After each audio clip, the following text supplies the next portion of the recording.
Chapter 10:20. Qinchuan looked at the girl in the black dress with a sharp glint in his eyes. You're the one who released the Zerg King and allowed it to wreak havoc in Sinai City? That's right. I was the one who did it, but you can't blame me. If you want to blame someone, blame that guy called Zhao Deng for not knowing what was good for him. I gave him a chance, but he lied to me. I had no choice but to punish him and let him know the consequences of lying to me. The girl in the black dress laughed and said to Qinchuan, "It's just some unimportant people who died. Why are you so angry as if you've lost your family?" Inhumane! Qinchuan shouted angrily. He really hated the girl in the black dress who treated human lives like dirt. All right, I'm not here to discuss human nature with you. Let me ask you, did you kill Amen? The girl in the black dress had learned her lesson and explained, Amen is the person who always likes to wrap himself in a black robe. You should remember him very well. Qinchuan's expression did not change when he heard the girl in the black dress. He had expected this. Since the girl in the black dress was here because of Amen's death, it meant that she was also one of Zerg's people. You're also Zerg? Qinchuan looked at the girl in the black dress. Are you here to avenge that guy? The girl in the black dress heard Qinchuan's words and looked at Qinchuan with a dangerous gaze. How dare you call the great holy one Zerg? You're looking for death. Before the black-dressed girl finished speaking, she raised her hand and swung her palm at Qinchuan. Countless black insects shot out from the black-dressed girl's palm, flapping their wings and flying towards Qinchuan. Their sharp mouthparts and legs were pitch black, emitting a rotten and evil aura. Just as the girl in black attacked Qinchuan, who had been prepared, summoned the heavenly Luo umbrella at almost the same time. He used the heavenly Luo umbrella to protect the people around him. At the same time, he diverted his attention to control the bloodthirsty spear that he had thrown earlier to stab the girl in black's back, distracting her. Facing Qinchuan's counterattack, the girl in the black dress smiled disdainfully. Child's play. Do you think I don't know that you've been hiding the bloodthirsty spear in the dark to absorb blood energy? Before she finished speaking, the girl in the black dress waved her sleeve. Immediately, a black light rushed toward the bloodthirsty spear and destroyed the blood energy around the bloodthirsty spear in an instant. At the same time, it bound the bloodthirsty spear and made it unable to move. Seeing the girl in the black dress means, Qinchuan couldn't help but frown slightly.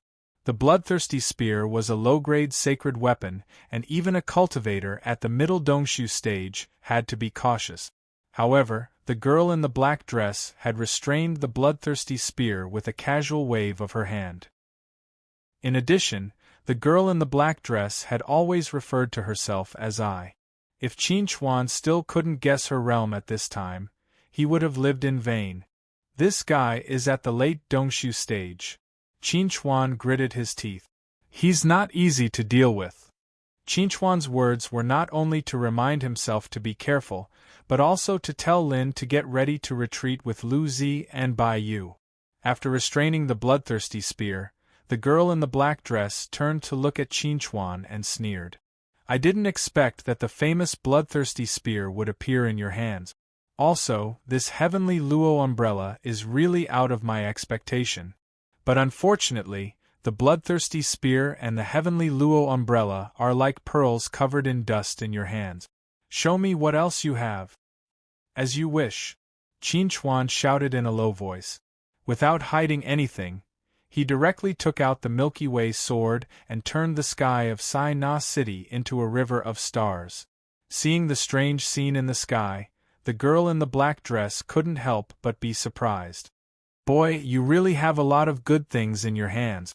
This sword is good, but unfortunately, it can't play a big role in your hands. While speaking, the girl in the black dress raised her hand and waved. The surging river of stars in the sky suddenly froze, and the Milky Way sword essence, which hadn't been activated to the extreme, was cut in half in an instant. Buzz! The Milky Way sword whined, as if it had suffered a heavy blow. Its starlight dimmed and returned to Qinchuan's side. When Qin saw that the Milky Way sword's spirituality had been damaged, his expression became extremely ugly.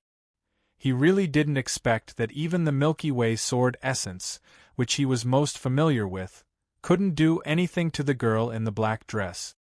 Realm of Woods. Qin roared in a low voice, and a huge light green formation immediately appeared in front of him.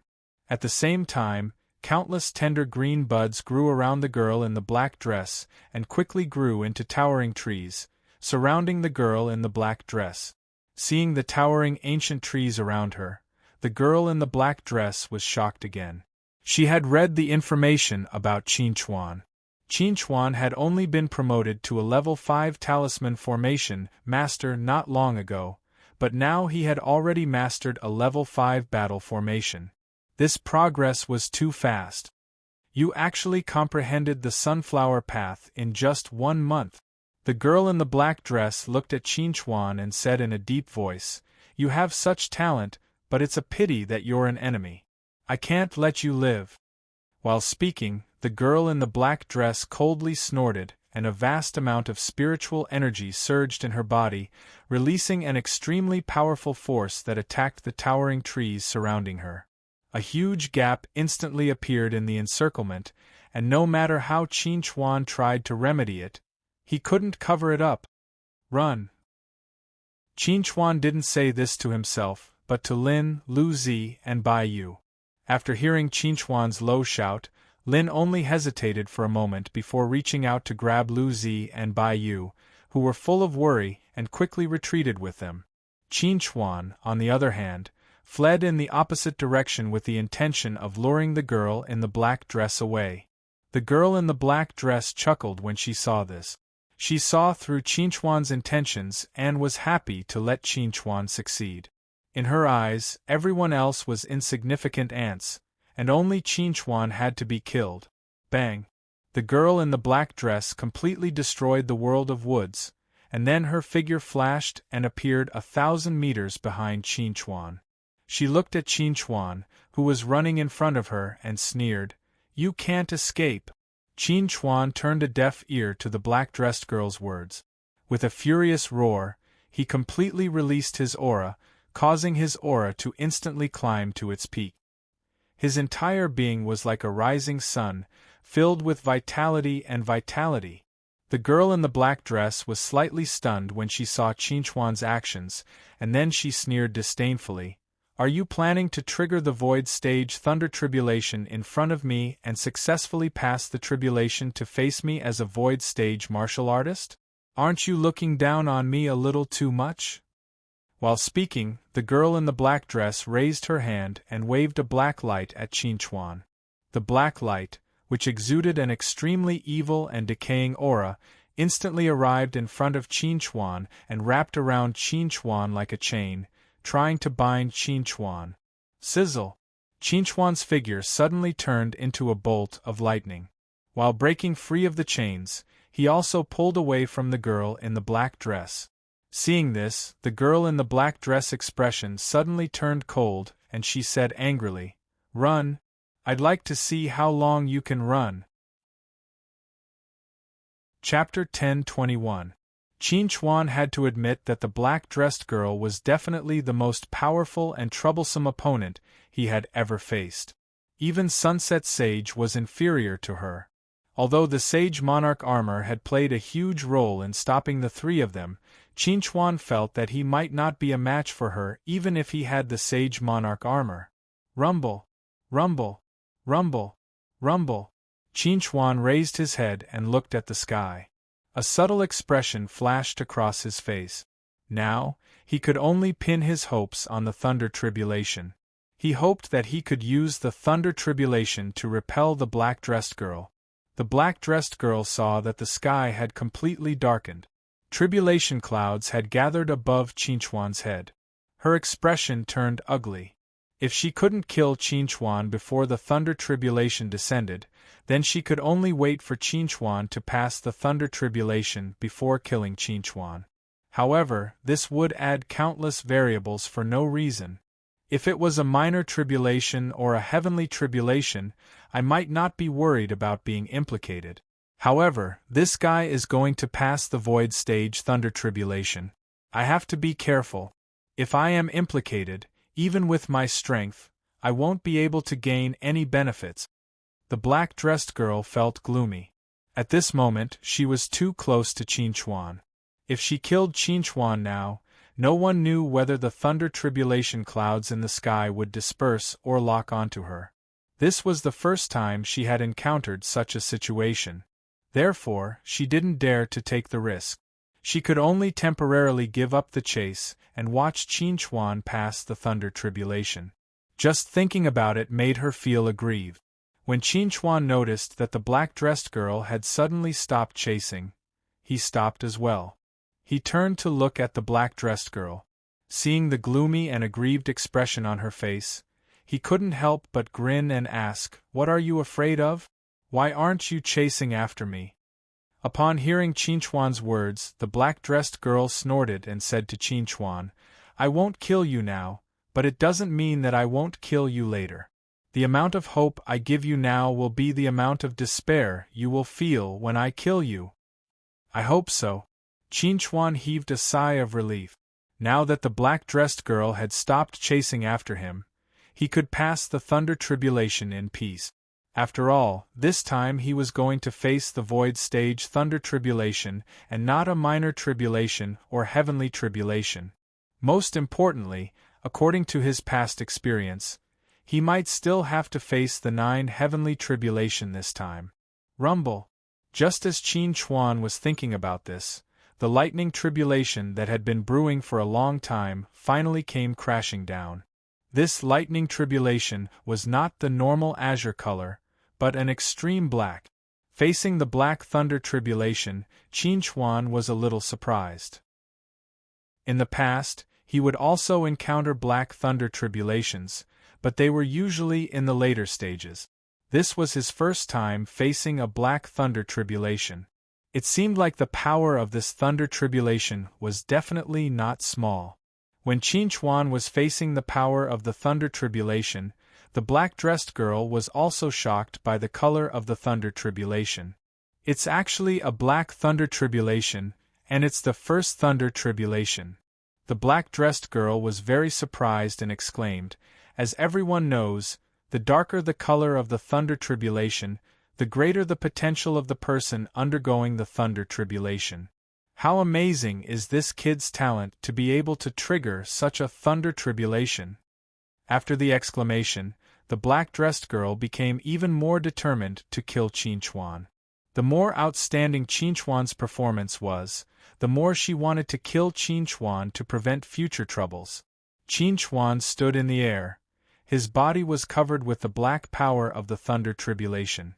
He was like a demon god, exuding a heart-palpitating aura. At this time, he was trying his best to absorb the power of the thunder tribulation to repair his injured body. This process was more complicated and slower than before. Perhaps it would be difficult for him to recover to his peak state before the second thunder tribulation fell. Rumble. The second thunder tribulation fell and hit Qin Chuan again. The power of the thunder tribulation completely enveloped Qin Chuan, turning him into a black cocoon. Although the black-dressed girl could not see Qin Chuan's figure, she could feel that Qin Chuan's aura was fluctuating violently. It was strong and weak at times, very unstable. "This is only the second thunder tribulation, and he can't bear it. Maybe I don't have to do anything and he will die under the thunder tribulation." The black-dressed girl looked at the black cocoon in the distance and whispered, "This is good. It saves me a lot of effort." Just as the black-dressed girl was thinking about this, the third thunder tribulation fell. The black-dressed girl had a hunch that the third thunder tribulation might directly shatter the cocoon wrapping Qin Chuan and turn Qin Chuan into ashes. Just as this thought appeared in her mind, the third thunder tribulation suddenly turned in the air and bombarded her without warning. At the same time, the cocoon wrapping Qin Chuan shattered and turned into a thunder snake that shot toward her. The young woman's expression changed drastically when faced with this sudden turn of events. She immediately wanted to dodge, but it was already too late for her to do so. Rumble. Ah! The thunder tribulation's roar and the black-dressed girl's screams sounded almost at the same time. The terrifying power of the thunder tribulation almost instantly tore through the black-dressed girl's defenses and struck her body. Faced with the terrifying destructive power of the thunder tribulation, the black-dressed girl's body suddenly swelled and turned into a huge black beetle. Even so, she was still unable to resist the invasion of the thunder tribulation's power, and her body was constantly collapsing. In the distance, Qin saw this scene and could not help but exhale a turbid breath. With his current level of control over the thunder tribulation, controlling one void transformation thunder tribulation was his limit. He did not expect this thunder tribulation to kill the black-dressed girl. As long as the black-dressed girl was heavily injured, he would have a chance to turn the tables. Just as Qin was thinking of this, the fourth thunder tribulation fell. Further away, Lu Zi and the other two looked worriedly in the direction where the thunder tribulation clouds gathered. They were all very worried about Qin situation. When they heard the black-dressed girl's screams, they could not help but show a touch of surprise on their faces. Qin must have used the power of the thunder tribulation to attack that Zerg. Lu Zi said to the two beside her, "Maybe we can go and help Qin."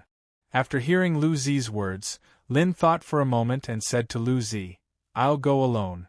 It's best if the two of you stay here." "No, we'll go together. Trust me, I can definitely help you." Lu Zi looked at Lin with a determined gaze. "I've been working hard to cultivate for today. If the only thing I can do in the face of danger is to run away, then I'd rather disappear from Qin's world." Lu Zi wanted to be the person who could fight side by side with Qin, not a vase who relied on Qin. Chapter 10:22. The girl in the black dress never thought that she would have to experience the Void Realm lightning tribulation again one day. Moreover, it was such a terrifying black lightning tribulation. When the power of the lightning tribulation invaded her body and wreaked havoc in her body, the excruciating pain was so excruciating that she almost wanted to commit suicide. "No. Silner will not die here." Silner screamed in pain. "Space freeze." As Silner screamed, the space within 100 meters around her froze. The power of the lightning tribulation could no longer invade her body. Her body stopped collapsing, and the wind stopped blowing. Everything came to a standstill. In the distance, Qin couldn't help but be shocked by this scene. He didn't expect Silner's attainments in the law of space to be so profound that she could actually freeze such a large area of space. However, although this could stop the tribulation lightning, Silner also couldn't recover from it. It was equivalent to falling into a deadlock. However, Qin soon realized that he was wrong. Silner moved. Silner returned to her human form. The power of the lightning tribulation that should have been in her body had left her body. She was covered in wounds and her face was as pale as paper. However, her eyes were still ferocious and full of murderous intent. "I will not let you go." Silner looked deeply at Qin and slowly moved away. She wanted to leave this frozen space and return to normal. Qin's face turned gloomy when he saw this. As the master of the law of space, Silner could move freely in the frozen space. Once she left this space, her injuries would quickly recover.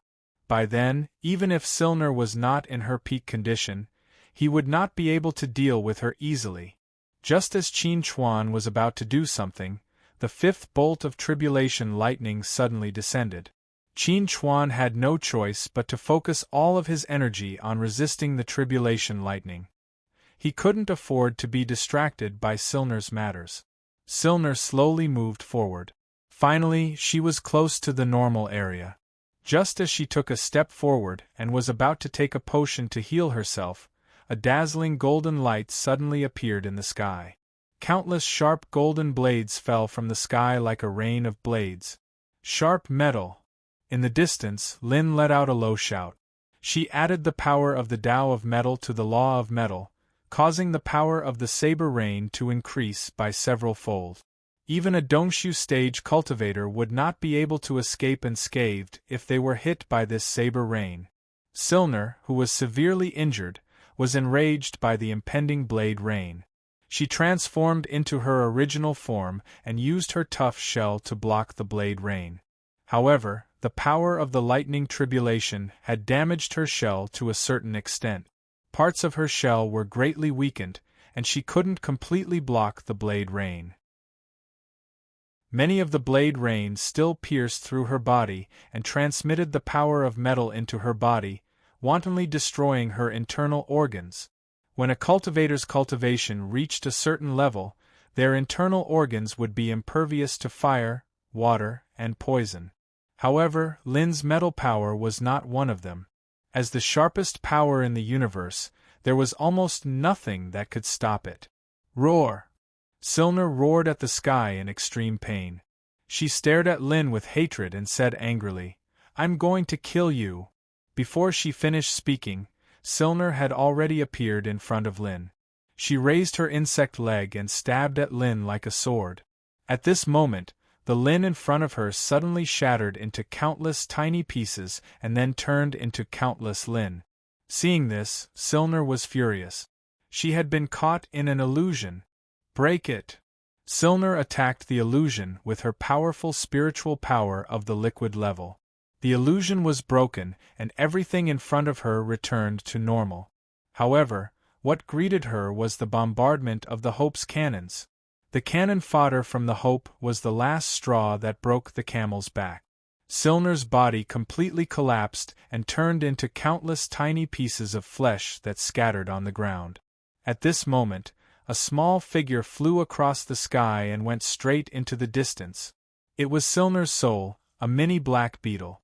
Just when Silner thought she could escape, a tall wall suddenly appeared in front of her, blocking her way. When she tried to change directions, walls appeared in other directions as well. In the blink of an eye, she was trapped in a square space, and had lost all her escape routes. How? Silner was shocked. Is someone ambushing me? Silner tried to break the wall, but the hard wall did not move at all. No, it's an illusion. Silner finally saw the essence of this cage. She attacked the illusion again with her spiritual power of the liquid level and broke through the illusion as she wished. However, 6 walls appeared in front of her again and sealed her again. Damn it! How can this be? Silner roared angrily. She was about to break through the illusion again when countless sharp thorns suddenly appeared on the 6 walls and pierced through her soul. In an instant, her soul was riddled with holes, and it collapsed abruptly. In the distance, Luzi saw Silner's soul collapse and dissipate little by little. Her eyes flashed with excitement. She had killed Silner with an illusion. She had succeeded. Seeing this scene, Lin faintly smiled and said to LVZ, "Congratulations, you've successfully killed this guy. Your illusion technique is really powerful." Hearing Lin's words, LVZ smiled faintly. Just as she was about to thank Lin, she suddenly felt dizzy. If Baiyu hadn't supported her in time, she would have fallen to the ground. What's wrong? Baiyu looked at Luzi worriedly. Are you injured? I'm fine, don't worry. It's just that I used too much of my spiritual power to stop Zerd. Luzi smiled. I'll be fine after some rest. No matter what, Silner was a powerful cultivator at the late void stage. Luzi was only at the late soul formation stage. There was a difference of a whole realm between them. In order to kill Silner with an illusion, she had overdrawn both her spiritual power and spiritual power. It was inevitable that she would feel tired and weak. Rumble! The sound of thunder attracted the attention of Luzi and the others. They looked in the direction of Qinchuan. Looking at Qinchuan, who was fighting against the lightning tribulation, a hint of worry flashed in their eyes. Although Silner had been dealt with, Qinchuan still had to go through the lightning tribulation to be truly safe. At this moment, Qinchuan was about to face the 9th lightning tribulation. Chapter 10:23. Now that he no longer had to worry about Silner, Qin Chuan focused all of his energy on transcending the tribulation. He was ready to go all out in the face of the 9th lightning tribulation. The first lightning tribulation was black, then it gradually turned black and gold. What color is the strongest lightning tribulation? Qin Chuan was curious. Whether it was the black lightning tribulation or the golden lightning tribulation, he had experienced them all before. It was just that his realm was different, so the feeling he had was different. However, these were not important right now. No matter what kind of lightning tribulation he faced, all he needed to do was endure it. It was that simple. At this time, Qin Chuan could feel that there was a surge of power in his body that wanted to break out. He was still lacking an opportunity, and this 9th lightning tribulation was the opportunity. He had a hunch that after he passed this tribulation, his strength would welcome an explosive increase. Just as Qin Chuan was thinking about this, a roar suddenly came from the tribulation clouds in the sky.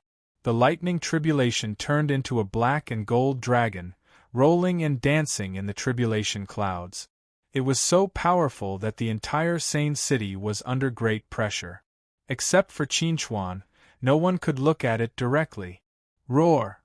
With a loud dragon roar, the black and gold thunder dragon swooped down, heading straight for Qin Chuan. When Qin Chuan saw this, he immediately roared angrily. He opened his arms and allowed the lightning dragon to rush into his embrace. The terrifying impact knocked Qin Chuan down in the blink of an eye. He directly smashed into the ground, and an earth-shattering roar erupted. Crack! In Qin Chuan's brain, the demonic pill that the little armored dragon had been using as a bed slowly cracked. The sky above Sane City returned to its clear blue sky and white cloud. All the dangers were a thing of the past. Gradually, brave survivors walked out of the streets and looked at the sky with longing eyes, crying tears of joy. At this moment, Qin Chuan and the others had returned to the spaceship and were on their way to Tron Nebula. In the bedroom, Lin looked at the unconscious Qin Chuan and asked Lu Zi, "Do we really not need to send him to the healing pod?" Lu Zi shook her head and said to Lin, "Qin Chuan's breathing is stable now. He has reached the Dongshu stage. There must be some other reason why he hasn't woken up yet. We just need to wait patiently." As the person who knew Qin Chuan the best, Lu Zi was very familiar with some of the conditions of Qin Chuan's body. She knew that Qin Chuan was in a deep sleep, not in a coma. When the time was right, Qin Chuan would naturally wake up. Hearing Lu Zi's words, Lin didn't say anything else. She turned around and prepared to return to her room to rest. Bai Yu also tactfully left, leaving only Qin Chuan and Lu Zi in the bedroom. Just as Lu Zi said, Qin Chuan wasn't in a coma at this time. He had fallen asleep because he had another dream, a dream about the ancient humans and the ancient demons.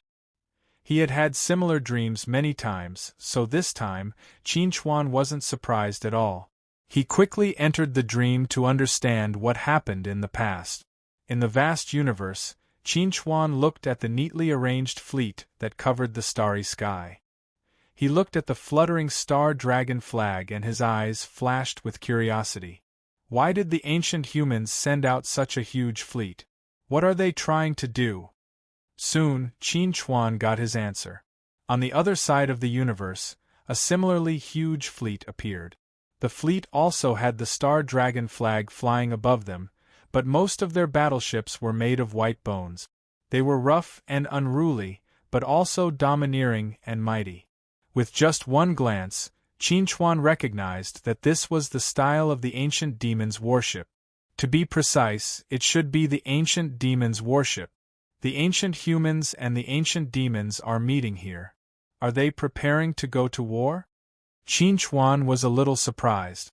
Who are they going to attack? Are they going to attack Zerg? Just as Qin Chuan was thinking about this, a golden light suddenly came from the depths of the universe, dyeing the entire universe golden. This unforeseen event caused the two huge fleets to become restless. The ancient demon tribe's fleet roared furiously. Soon, they began to wail in pain. I remember that scene. It was the majestic figure who self-destructed. Qin Chuan recalled the scene he saw when he was going through the nascent soul stage thunder tribulation. A traitor appeared among the two golden figures, and the runic land was destroyed because of their battle. Could it be that the golden figure who self-destructed was the ruler of the ancient demons? In that case, the one who was invaded by darkness was the ruler of the ancient humans. Judging from the reaction of the ancient demons' fleet, his guess was very likely to be true. However, he could not understand why the ruler of the ancient humans would become a traitor and betray the alliance with the ancient demons. This was very strange. Just as Qin Chuan was thinking about these questions, the majestic figure who was eroded by darkness suddenly appeared in the middle of the two fleets. He launched an indiscriminate attack on the two fleets, and in an instant, the two fleets suffered heavy losses. Countless powerhouses were killed and turned into dust in the universe. Seeing this scene, Qin Chuan's pupils suddenly shrank, and a look of horror appeared on his face. Could this be the truth behind the sudden extinction of the ancient humans and ancient demons? After destroying part of the fleets, the majestic figure who was eroded by darkness suddenly let out a painful roar, as if he was struggling with all his might to break free from the control of the darkness. Buzz! At this moment, a huge dark purple whirlpool suddenly appeared in the universe. Through this whirlpool, Qin Chuan could clearly see that on the other side of the whirlpool, there were countless dark purple spires floating in the air, emitting an evil and sinister aura. A huge void tentacle stretched out 9 tentacles and bound the majestic figure who had turned half black, forcibly pulling him to another world. At the same time, countless void creatures rushed out of the dark purple whirlpool and rushed towards the remaining fleets of the ancient humans and ancient demons. That's the Void Empire! Qin Chuan could not believe it. The Void Empire eroded the ruler of the ancient humans, single-handedly causing the extinction of the ancient humans and ancient demons. Qin Chuan looked nervously at the remaining fleets of the ancient humans and ancient demons. Facing the attack of the void creatures, even if they could not counterattack, it should not be a problem for them to break out of the encirclement. Just as Qin Chuan was thinking about this, countless Zerg battleships suddenly appeared on the periphery and surrounded the remaining fleets of the ancient humans and ancient demons. They joined forces with the void creatures to launch a siege. Chapter 10:24. Phew! Qin Chuan suddenly sat up on the bed, gasping for breath. His eyes were wide open, and the expression on his face was extremely angry and ferocious. Qin Chuan, you're awake? Lu Zi saw Qin Chuan's state and hurriedly asked with concern, "What happened to you?" Hearing Lu Zi's greeting, Qin Chuan took a deep breath and shook his head. "I'm fine, I just had a nightmare." To Qin Chuan, this dream was indeed a nightmare. The high humans and high demons were actually plotted against by the Void Empire and Zerg. If not for that, the high humans and high demons would not have perished. Seeing Qin Chuan lying down again, Lu Zi asked Qin Chuan in confusion, "You're a powerful cultivator at the Dongshu stage. Why would you have a nightmare? Is it because of your inner demons?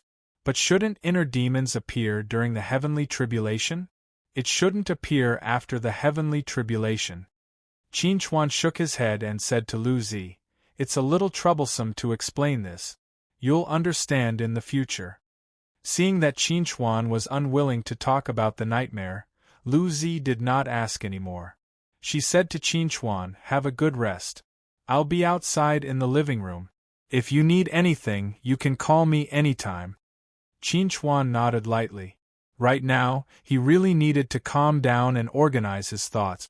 If what I saw in the dream is the truth, then do the other high humans and high demons know that Zerg has betrayed them and joined the Void Empire? Qin Chuan frowned and muttered to himself, "No, they don't know. If they knew, they would have killed Zerg a long time ago. And the ancient humans and ancient shifters who knew all this would have already perished." In other words, I'm the only one who knows about this. But even if I tell the ancient clans about this, they won't believe me. Instead, it will bring me huge trouble. Thinking of this, Qin Chuan let out a long sigh and whispered, maybe this Void Empire's invasion is just the beginning. There will be more and more invasions in the future. When the time comes, the ancient races will have to join forces to face the Void Empire's attack. If Zerg stabs them in the back at that time, the consequences will be unimaginable. Qin Chuan smiled bitterly and said helplessly, I thought that I would be safer after reaching the Dongshu stage, but I didn't expect that it would become more dangerous. In the past, I only needed to guard against Zerg, but now I also need to guard against the more powerful Void Empire. After thinking about the future worriedly, Qin Chuan decided to put this matter aside for the time being. After all, he was still too weak now. Thinking too much about these things would only upset him, and it wouldn't do him any good at all. It's better to take one step at a time. Now that I've reached the Dongshu stage, my strength is more than 10 times stronger than when I was at the peak of the deity transformation stage. I can also fully exert the power of the sacred weapon. If I were to face Silner again, even if I can't win, I can definitely be in an invincible position. I can even kill her when my trump card is exposed. Qin Chuan felt the changes in his body. When he noticed the situation in his brain, he couldn't help but be stunned. His monster core had disappeared and was replaced by the Dragon Ball. What's going on? Why did my monster core suddenly disappear? Why did the Dragon Ball appear here? Qin Chuan was puzzled. Little Armored Dragon was also very puzzled. It was sleeping soundly on its bed, but it suddenly disappeared. Who could explain this to? Qin Chuan stretched out his hand and summoned the Dragon Ball. He looked at the Dragon Ball in his hand. He was sure that this was the Dragon Ball he brought out from the land of exile. However, he felt that there was something different about it. After careful observation, he finally found the problem. Originally, the Dragon Ball was covered in dust and its light was dim. But now, the dust on the Dragon Ball is slowly decreasing. The Dragon Ball is emitting its original light. And the Dragon Ball seems to have replaced the former monster core and become a new monster core. Qin Chuan was naturally very happy that the dust on the Dragon Ball was slowly decreasing. However, the Dragon Ball had now become his monster core. Qin Chuan didn't know whether this change was good or bad. Maybe the dust on the Dragon Ball is disappearing because it has become my monster core. As for the former monster core, it should have been swallowed by the Dragon Ball. Qin Chuan frowned slightly. Is the Dragon Ball a divine tool of the Dragon Clan or the monster core of some ancient Dragon Clan expert? Thinking of this, Qin Chuan immediately called Lu Zi in. There were some things he needed to ask Lu Zi. Qin Chuan looked at Lu Zi, who walked in, and asked straightforwardly, Little Zi, do you have a monster core? Lu Zi had once undergone the baptism of the Mirage Dragon bloodline. Now, she was also a half-human half-dragon like him. Since he had a monster core, there was no reason for Lu Zi not to have one. Hearing Qin Chuan's question, Lu Zi was slightly stunned. Then, she replied, I do have a monster core. While speaking, Lu Zi opened her mouth and spat out a monster core the size of a ping-pong ball. She placed it on her palm and presented it in front of Qin Chuan. Qin Chuan looked at the monster core in Lu Zi's palm and couldn't help but be shocked. Because the aura of Lu Zi's monster core was very similar to that of the Dragon Ball. The only difference was that one was stronger and the other was weaker. In other words, the Dragon Ball was indeed the monster core of some ancient Dragon Clan expert. Qin Chuan asked curiously, Little Zi, what's the use of this monster core in your hand? Of course it's useful. When I transform into the Mirage Dragon form, the monster core will provide me with an endless supply of monster core. Moreover, when I use illusory techniques, the monster core will also increase the power of my illusory technique. If it wasn't for the help of the monster core, I wouldn't have been able to kill Silner at that time. Lu Zi explained to Qin Chuan, with the help of the monster core and purple star divine pupils, my illusory techniques can contend against an intermediate stage Dongshu realm expert.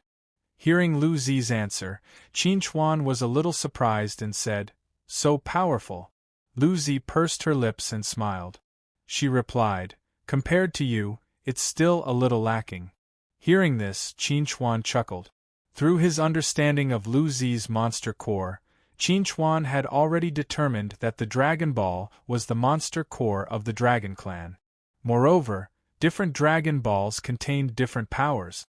For example, his Dragon Ball had the unique skill of Dragon Ball 9 transformations, while Lu Zi's Dragon Ball could increase the power of her illusory technique.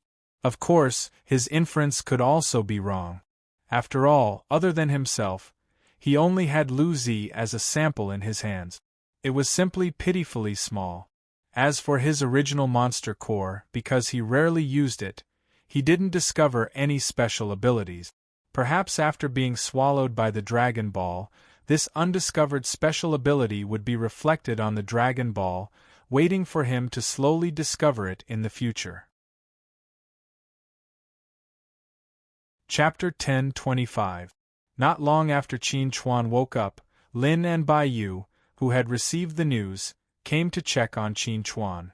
After confirming that Qin Chuan's body was fine, they relaxed. Ever since they left the banished land, Qin Chuan had paid less attention to Bai Yu.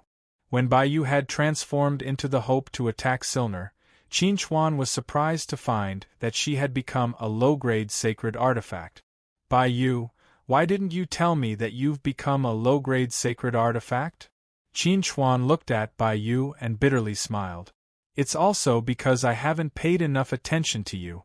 You and I have a mental connection, so I should have noticed the changes around you at the first moment." Bai Yu shook her head at Qin Chuan's words. "Actually, I just became a low-grade sacred artifact not long ago. My realm is still not stable."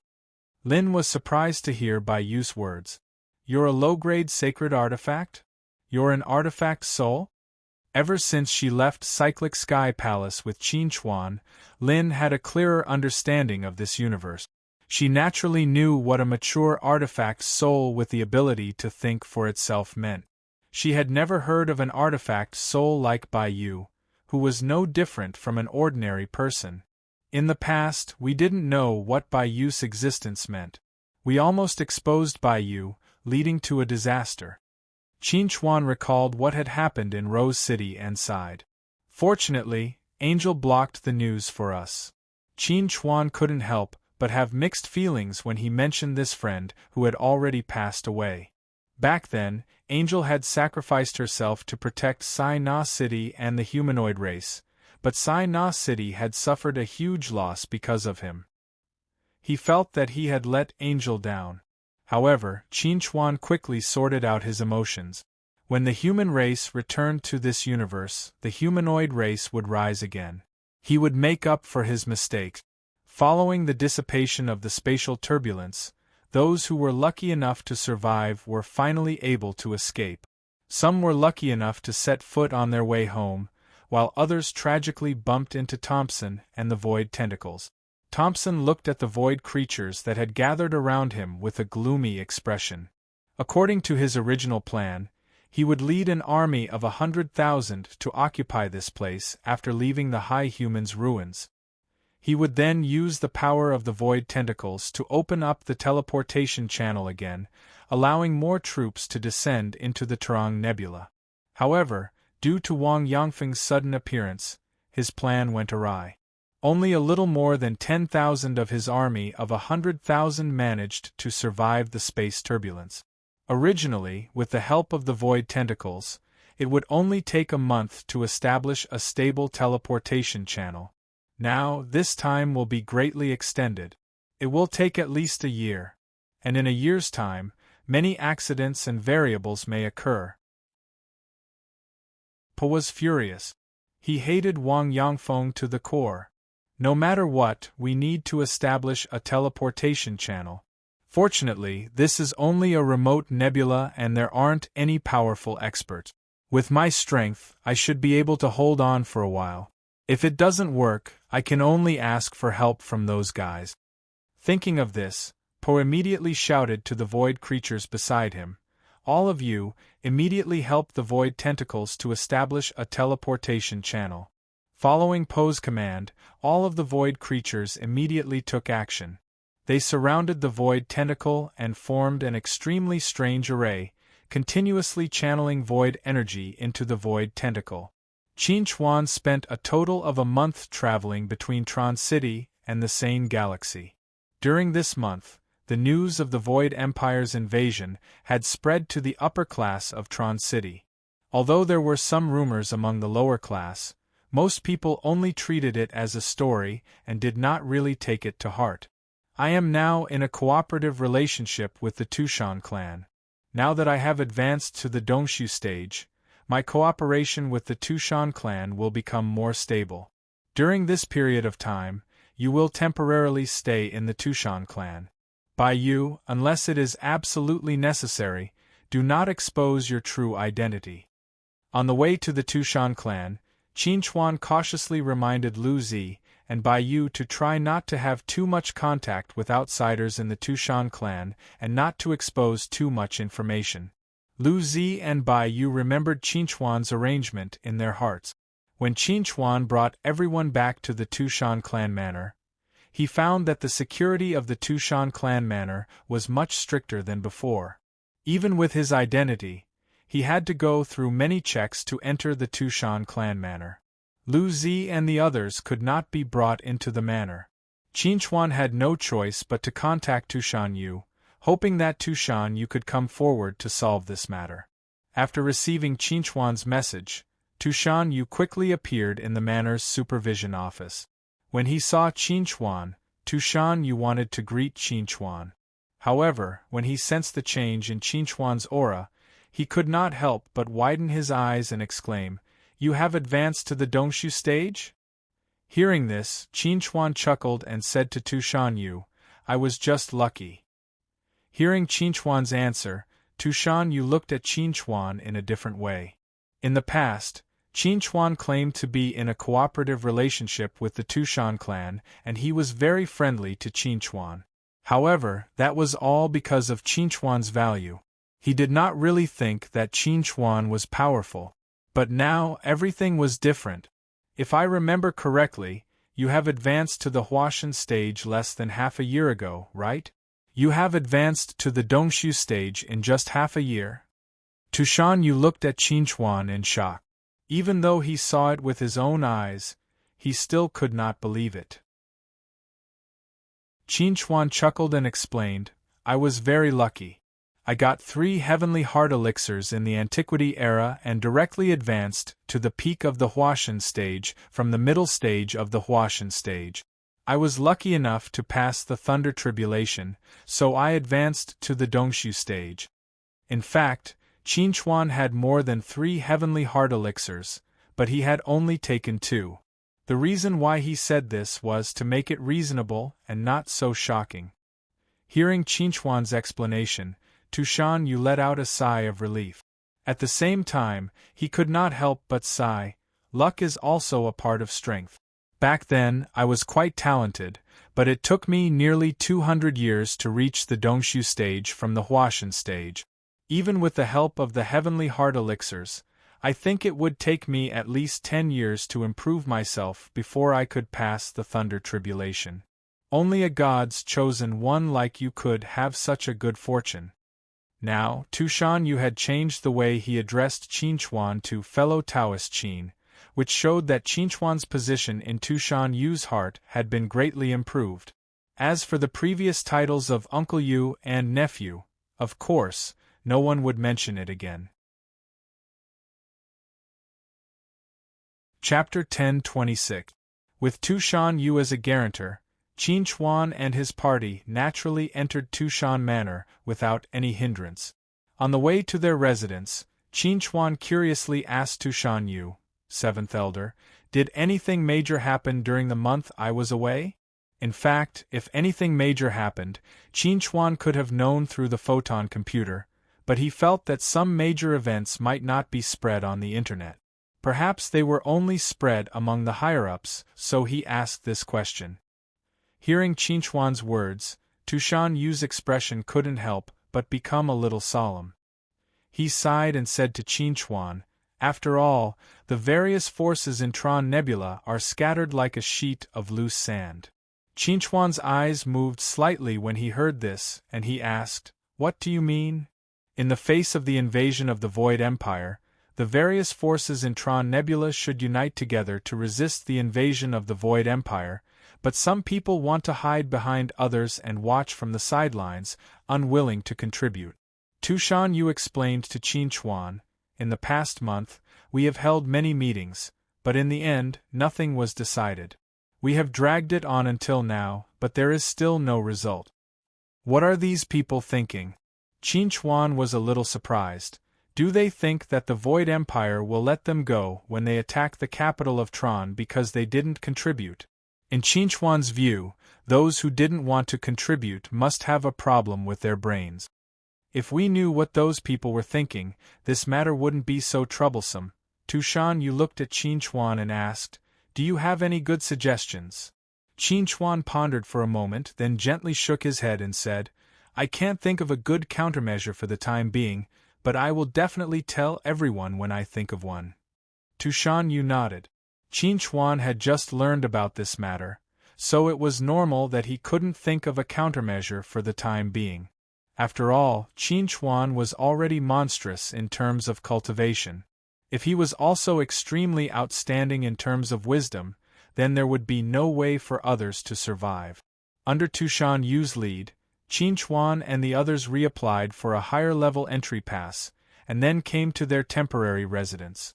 Qin Chuan looked at the detached house in front of him, then smiled at Lu Zi and said, "You will live here for a while. If you have any needs, you can ask the servants of the manor, and they will naturally report it. Don't worry about other things, just focus on cultivation." LVZ nodded gently and asked Qin Chuan, "What about you?" Qin Chuan replied, "During this time, I will go around to gather information and see the situation. After all, the Void Empire's invasion is imminent. I can't just sit by and do nothing." Whether it was because of the current crisis or because of the enmity between the ancient human clan and the Void Empire, he couldn't just sit by and do nothing. He had to find a way to solve this problem. Otherwise, when Tron Nebula became the back garden of the Void Empire, he would not be spared. While speaking, Qin Chuan took out the bloodthirsty spear and the sky luo umbrella and handed them to Lu Zi. He said to Lu Zi, "These are two low-grade sacred tools. The bloodthirsty spear is good for attacking, and the sky luo umbrella is good for defending. Now that I have reached the Dongshu stage, I only need the Milky Way sword. These two sacred tools are for you. You can use them in a critical situation." Looking at the bloodthirsty spear and the sky luo umbrella, Lu Zi didn't want to take them. However, when she thought that Qin Chuan wouldn't have to worry about her safety, she reached out and took the two sacred tools. She said to Qin Chuan, "With my strength and the help of these two sacred tools, I think I won't encounter too much danger. You don't have to worry too much about me. Just focus on your work." Qin Chuan nodded, gave some instructions to Lu Zi, and then left with Lin and Bai Yu. The reason why Qin Chuan didn't leave Bai Yu by Lu Zi's side was that he needed Bai Yu to act as a spaceship for him for a period of time to help him travel back and forth. Now that Bai Yu had become a low-grade sacred tool, she could control the size of the Hope at will and transform it into a shuttle or a spaceship according to Qin Chuan's requirements. It had a complete range of functions. "Where are we going now?" Lin looked at Qin Chuan. "Are we going to visit Tu Shanying?" Qin Chuan shook his head and said to Lin, "No, we're not going to visit Tu Shanying. Let's go to Trump City for a walk." Qin Chuan and Lin sat on the Hope, which had turned into a flying shuttle, and looked at the capital of Trump outside through the porthole. In the face of the crisis of the Void Empire's invasion, The capital of Trump still maintained its usual prosperity, and it was bustling everywhere. Seeing this scene, Qin Chuan pursed his lips and said, "I don't know if it's good or bad to hide the news like this. In a situation where there is no way to resist the invasion of the Void Empire, announcing the news will only cause chaos in the world."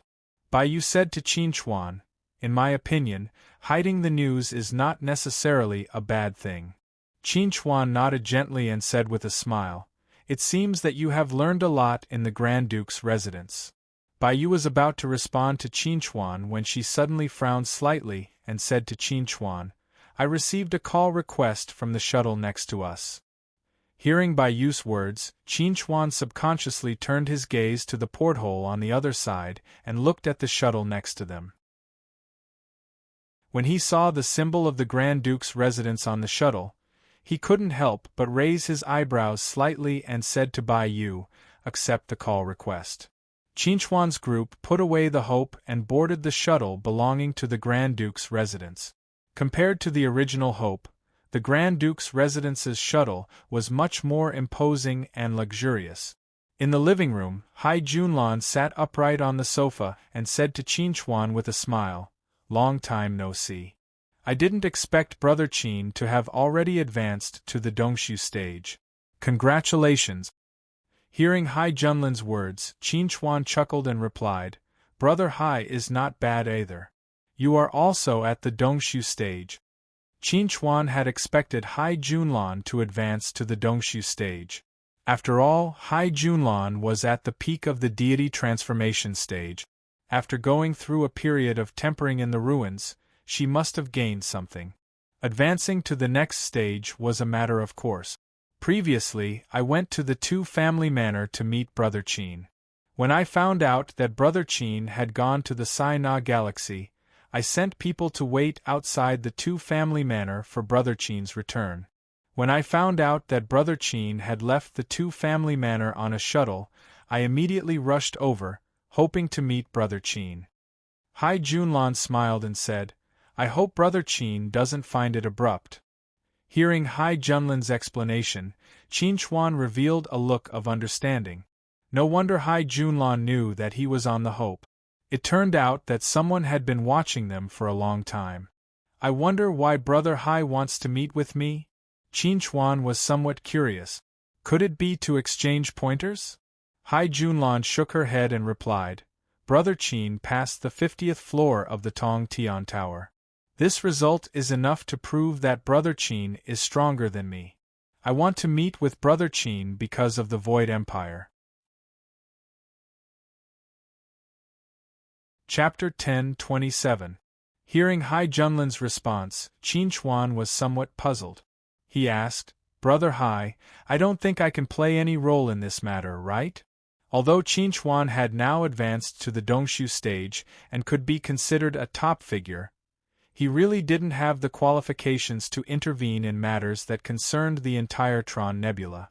At least in terms of status, this was the case. Hai Junlan had really found the wrong person to discuss the Void Empire's invasion with him. Hearing Qin Chuan's words, Hai Junlan gently shook her head and replied, "Brother Qin, don't belittle yourself. In my opinion, among the younger generation of Tron Nebula, no one can compete with me except for you. If you don't have the qualifications, then don't I have the qualifications as well?" Qin Chuan understood. The matter Hai Junlan wanted to discuss with him had nothing to do with the entire Tron Nebula, but it had to do with the younger generation. But what was the use of this?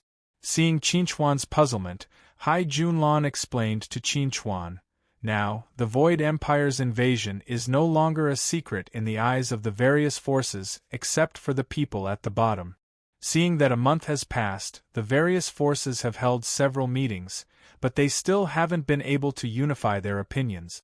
I think that continuing to delay like this is completely a waste of time and lives. It's giving the Void Empire a chance. What do you think, Brother Qin?" Qin Chuan nodded in agreement and replied, "It's hard for me to disagree with your point of view. But what can we do? Could it be that Brother Hai wants the younger generation to unify their thoughts, and then go back home to do the work of the elders? If that's the case, you should go to Tu Shanqi, not me. Hai Junlan shook her head and said to Qin Chuan, "What I mean is that the younger generation should take the lead and be an example for others." Hearing Hai Junlan's words, Qin Chuan couldn't help but be stunned. He looked at Hai Junlan in astonishment and asked, "Is there something wrong with your brain? You want to gather the younger generation to face the Void Empire head-on? What's the difference between this and suicide?" Qin Chuan felt that accepting the invitation to come here was a completely wrong decision. A normal person's mind wouldn't be able to think of such an excellent operation.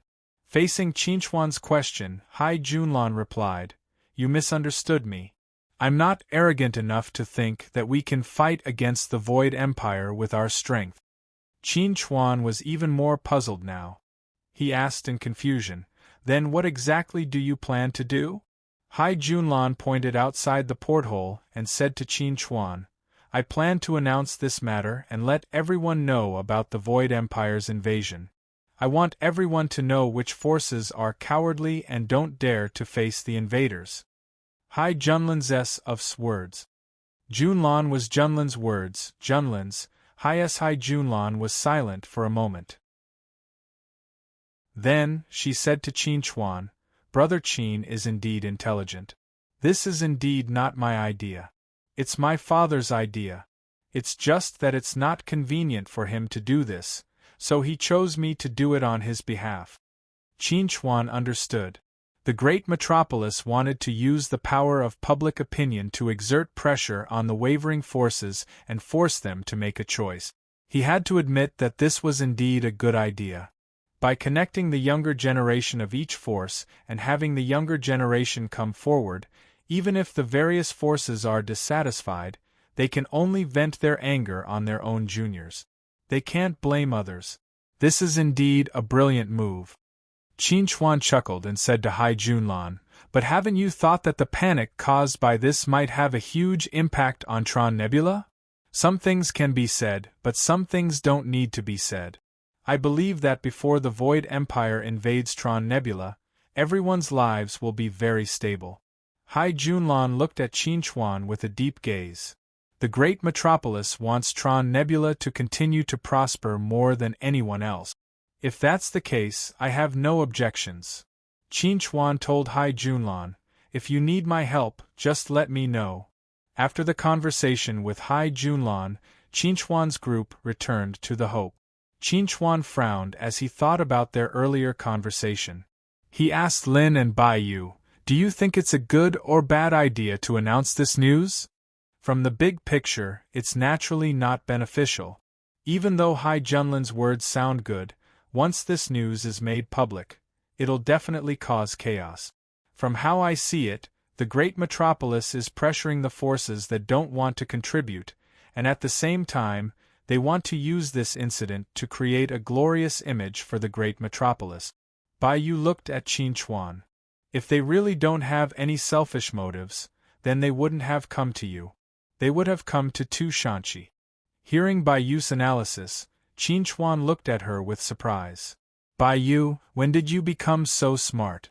"I've always been smart. I just didn't like to talk because of some things in the past." Bai Yu told Qin Chuan, "You know that." Qin Chuan nodded lightly and stopped talking about the past.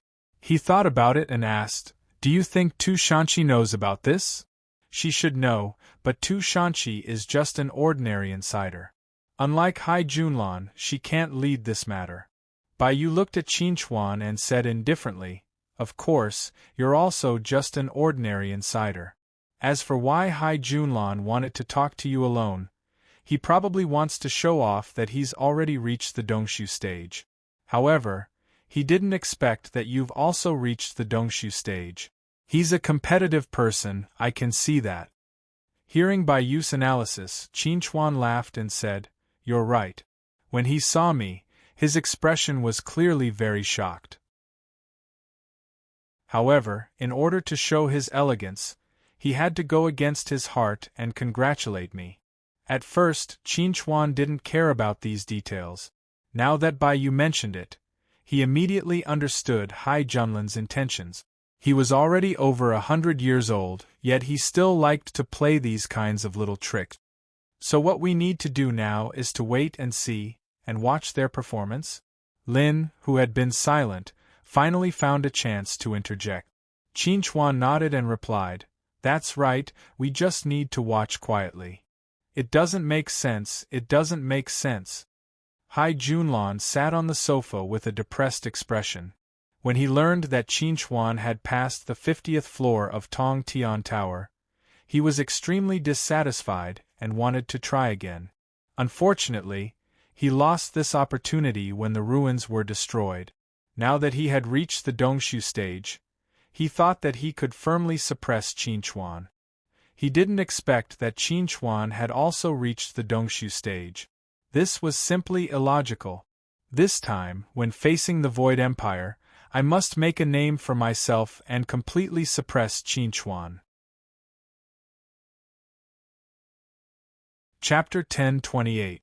While all the forces were caught off guard, the younger generation led by Hai Junlan gathered at the observatory and announced the Void Empire's invasion to the public through a live broadcast. Everyone, whether indoors or outdoors, could watch the live broadcast and understand the whole story. When the Void Empire's invasion was made public, it immediately caused a discussion in the entire city. Although they didn't know what the Void Empire was, it didn't prevent them from knowing that it was a dangerous thing. Now that the representatives of the younger generation of the various forces had set an example and were willing to contribute to the defense of the Trong Nebula, the people calmed down after the panic. As long as the various forces united to defend the Trong Nebula, the Void Empire would not be able to run rampant for too long. If any of the forces dared to slack off and not contribute at this time, they would have cursed them to death. Qin Chuan sat at home and looked at the feedback on the internet. He chuckled and said, "It's great now. Even if those forces don't want to help, they have no choice but to do so. Otherwise, when the news spreads, the stocks of the major corporations in their hands will fall to the bottom. The power of a single person may be very weak, but when the power of countless people is united, even the metropolis residents and the Tushan family won't dare to go against them." Hearing Qin Chuan's words, Bai Yu nodded and said, "This is the result that the metropolitan government wants. They don't care if those forces sincerely want to contribute or if they are forced by public opinion to contribute. As long as they contribute, it's fine." Qin Chuan nodded. Bai Yu was right. No matter what those forces thought, as long as their actions were satisfactory, the metropolitan government didn't care about other things. Just as Qin Chuan and Bai Yu were discussing the consequences of this matter, his optical computer suddenly received a message from Tushan Yu. The Tushan family was going to hold a meeting, and as a consecrated, he had to participate. Qin Chuan saw that the meeting would start in an hour, so he stopped chatting with Bai Yu and went to the large conference room. When Qin Chuan arrived at the large conference room, it was still early, so there weren't many people in the large conference room. He casually found a place to sit down and was about to go online to check the news when a figure suddenly appeared in front of him. "Teacher!" Hearing Tushan Nana's cheerful voice, Qin Chuan chuckled, pointed at the seat beside him and said, "Take a seat." Tushan Nana sat down beside Qin Chuan, pouted her lips and said, "Master, you don't even care about me. Why don't you ask me how I escaped from the space turbulence?" Hearing this, Qin Chuan chuckled and said to Tushan Nana, "I've met the seventh elder. At that time, I saw that the seventh elder looked very good, without any sadness on his face. So, I guess that you're fine. Since you're fine, I don't need to ask more." Although Qin Chuan didn't have deep feelings for Tushan Nana, they got along well after all. Therefore, he was very happy to see Tushan Nana alive. Hearing Qin Chuan's answer, Tushan Nana asked curiously, "I heard that you went to the sane galaxy and brought back a few beautiful girls. Are they the ones you like?" Chuan nodded slightly and said to Tushan Nana, "One of them is my girlfriend, the other two are my friends. Because of the invasion of the Void Empire, I was worried about their safety, so I brought them to the manor." "Teacher, you actually have a girlfriend?" Tushan Nana asked very nosily. "Is teacher pretty?"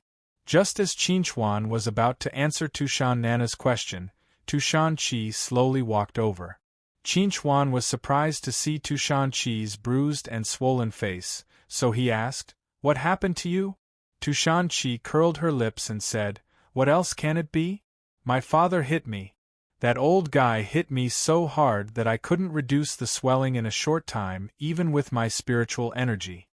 Chuan looked at Tushan Chi with astonishment and asked, "Is it because of the live broadcast today?" Tushan Chi nodded and sighed, "Yes, it's because of that." Chuan was a little puzzled as he asked, "Isn't the clan supporting this matter? If so, why did they hit you?" Tushan Chi glanced at Chuan and answered, "Because Hai Junlan was in the center position, and I wasn't. My father also said that if it were you, you would definitely be able to stand side by side with Hai Junlan and steal her limelight. I wasn't convinced at first, but when my father said that you had reached the Dongshu stage, I realized that it was you who had been messing with me behind my back." Chuan didn't know whether to laugh or cry. "What do you mean by messing with you behind your back? Don't accuse me wrongly." Tushan Chi sat down beside Chuan and said to Chuan, "Hurry up and teach me. How on earth can I cultivate as fast as you?" Chuan pondered seriously for a while, then responded, "You have to be as handsome as me, and have incredible luck. You have to be talented and hard-working." Tushan Chi stared at Chuan for quite a while, then asked, "What's the point?" Chuan answered seriously, "The point is that only I can do it, you can't." Tushan Chi. When Tushan family leaders arrived at the large conference room one after another, the meeting began as scheduled. Tushan Ing, as the leader of the Tushan family, stepped onto the podium and briefly explained what happened in the live broadcast this morning. Now, the Void Empire's invasion of Tron Nebula is no longer a secret. Due to various reasons, all forces have reached a consensus and united as one. Therefore, we have decided in the meeting that each force will send 100 people to form a vanguard team to test the Void Empire's real situation. The vanguard team may encounter the Void Empire's attack and be in danger, but testing the Void Empire's real situation is very important. Someone has to do it, and someone has to be sacrificed. Now, we need 100 people to act as the vanguard team to represent the Tushan family. Anyone who is interested can stand up and sign up. Following Tushan Ying's words, the large conference room fell into silence. Although everyone was mentally prepared, it was one thing to be named, but no one was willing to stand up for something like this. At this moment, Tushan Yu stood up and looked at Tushan Ing with a complicated gaze. "I wasn't with them when they entered the ruins. Now that third brother, fourth brother, and fifth brother are missing, I want to finish what they couldn't." Hearing Tushan Yu's words, everyone was moved. Chapter 10:29. After Tushan Yu stood out the first, more and more people stood up. Without exception, all of them were young and healthy Tushan family members. As the core force of Tushan family, when Tushan family needed them, they would surely choose to step up without hesitation. "I, Tushan Tiger, am willing to join the Vanguard Squad." "I, Tushan Chio, am willing to join the Vanguard Squad." "I, Tushan." Soon, over 60 people stood up one after another to sign up. These 60 people were all direct descendants of Tushan family, and not a single one of them was a minister. Compared to those hot-blooded Tushan family direct descendants, the area occupied by ministers was much quieter, with different looks on their faces. Low-level people might not know how terrifying the Void Empire was, but as Tushan family's ministers, they had already learned a thing or two about the Void Empire. They even knew how terrifying the Void Empire was, and that the vanguard squad might not be able to come back alive. Therefore, how could they possibly take the risk when they knew that the Void Empire was dangerous? They had been receiving the Tushan family's gifts all year round, but they didn't take those gifts for free. They had been working for Tushan family for a long time, and they had done their best. Now, facing a life-threatening danger, they surely didn't want to take the risk. If only one or two of them thought this way, they might be wrong. But when everyone made the same choice, it meant that they were all thinking the same thing, and they were right. The minority was subordinate to the majority. This was an eternal truth. While those ministers ignored the gazes from the surrounding people and sat quietly in their chairs, a man abruptly stood up and said loudly, "I, Qin Chuan, am willing to join the vanguard squad. I will do my part to protect Tron Nebula." Among the shouts of nearly 80 people, the first one who didn't have the word Tushan in his name finally showed up. Tushan family people turned to Qin Chuan, who stood up with a determined look. They all showed a gratified and appreciative look on their faces.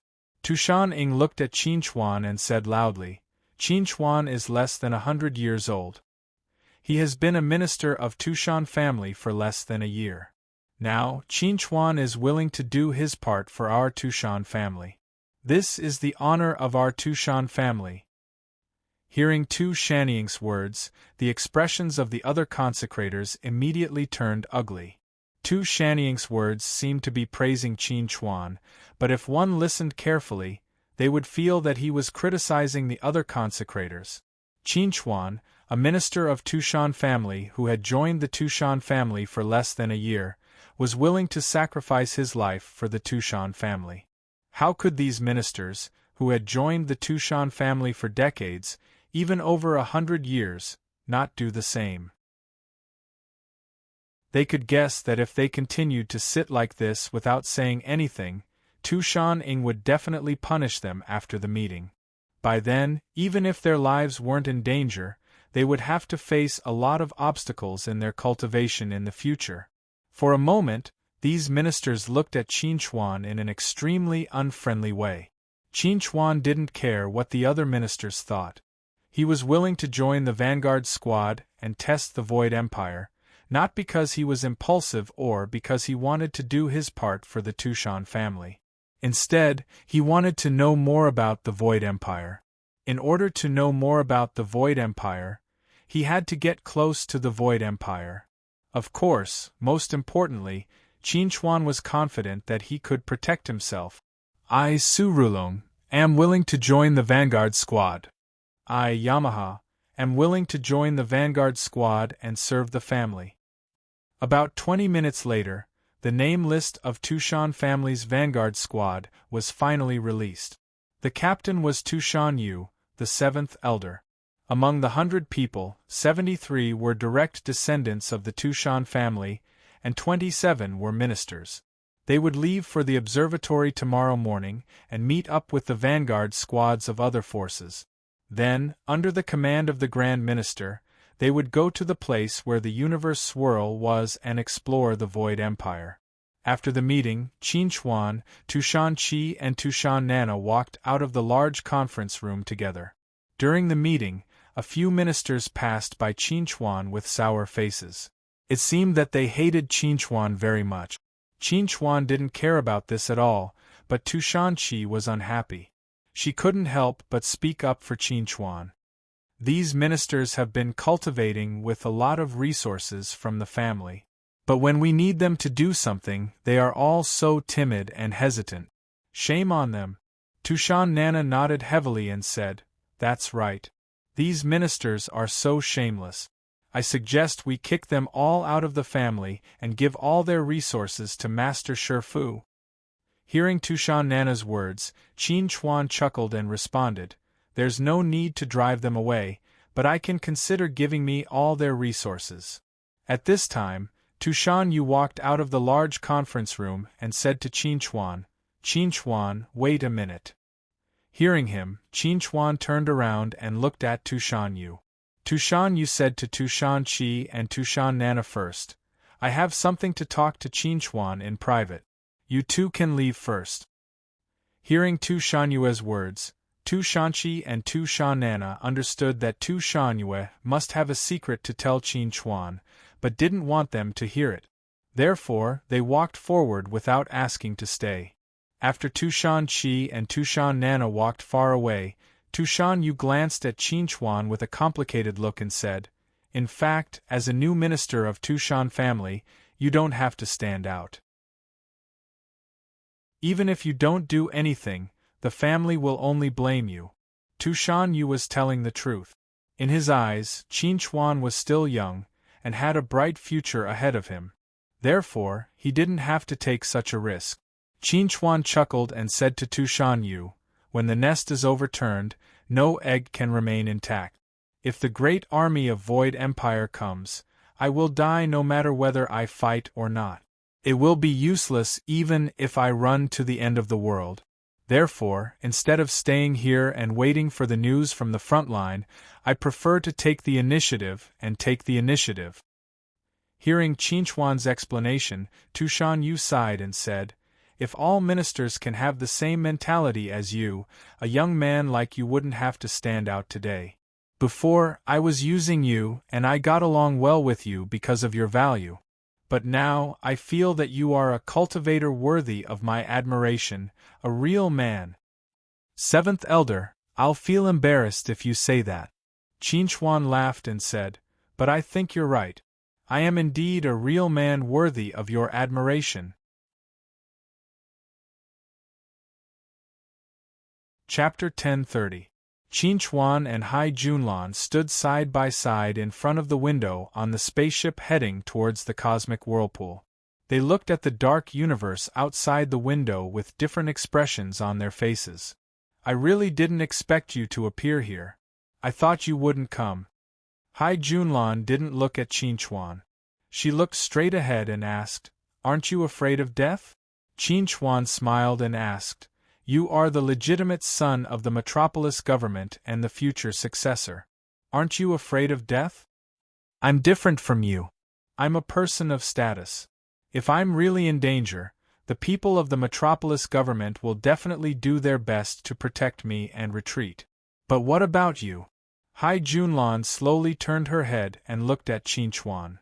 "If you're in danger, the people of the Tushan family might not necessarily do their best to save you." Qin Chuan grinned and said indifferently, "You don't need to tell me that. I can completely protect myself." "You're very confident, even in the face of the Void Empire's invasion." Hai Junlan looked deeply at Qin Chuan. "You weren't there when we faced the Void Empire in the ruins. You won't understand how helpless and hopeless I felt at that time.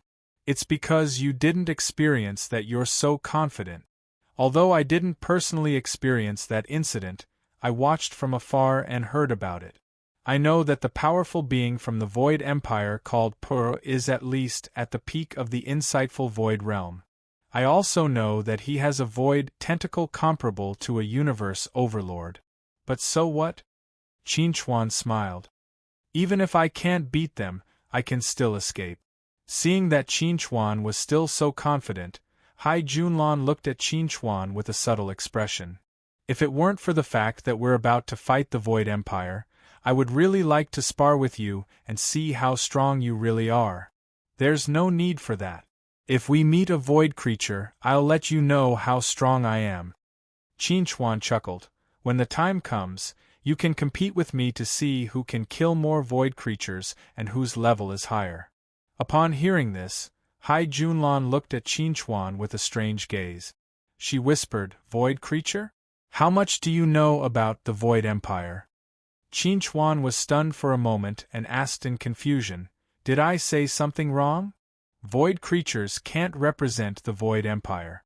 Have you ever seen a pet that can represent its owner?" Hai Junlan said to Qin Chuan, "In the Void Empire, void creatures are like astral beasts or shuttles." After hearing Hai Junlan's explanation, Qin Chuan was stunned for a moment. He asked in astonishment, "Void creatures aren't warriors of the Void Empire?"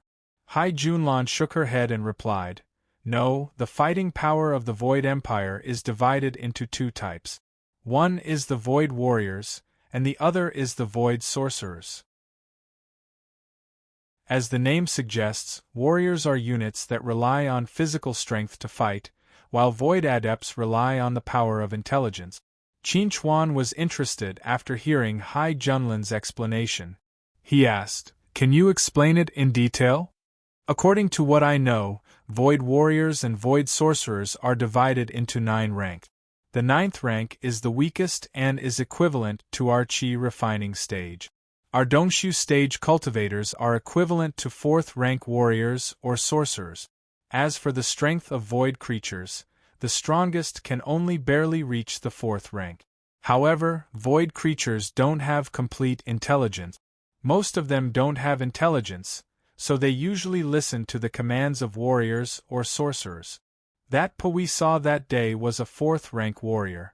According to what we know, he is now at the peak of the 4th rank. He only needs a little opportunity to step into the 3rd rank. Once he becomes a 3rd rank warrior, we won't have any chance of winning." After hearing Hai Junlin's words, Qin Chuan's expression couldn't help but become serious. A 3rd rank warrior was equivalent to a fusion stage cultivator on their side. It was in existence at the level of a universe overlord. Even if all the people of Trung Capital were to work together, they might not be a match for it. Without waiting for Qin Chuan to ask, Hai Junlan continued, "So we have to find out the real situation of the Void Empire as soon as possible and eliminate them as soon as possible." Qin Chuan heard this and asked, "What about the Void Tentacles? How are the strength of these monsters classified?"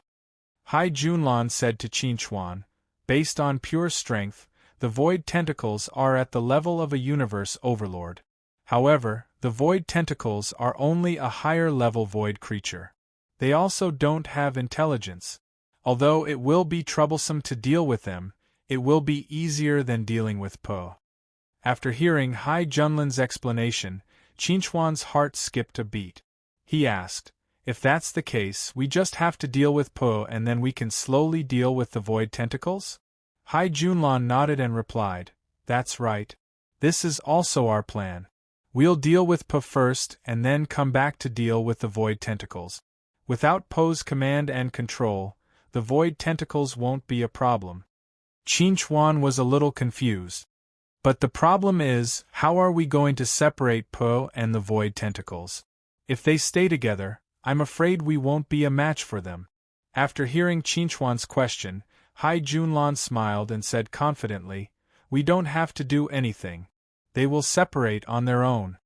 Seeing the confident smile on Hai Junlin's face, Qin Chuan thought for a while and asked, "Could it be that the Void Tentacles have other things to do and can't participate in the battle for the time being?"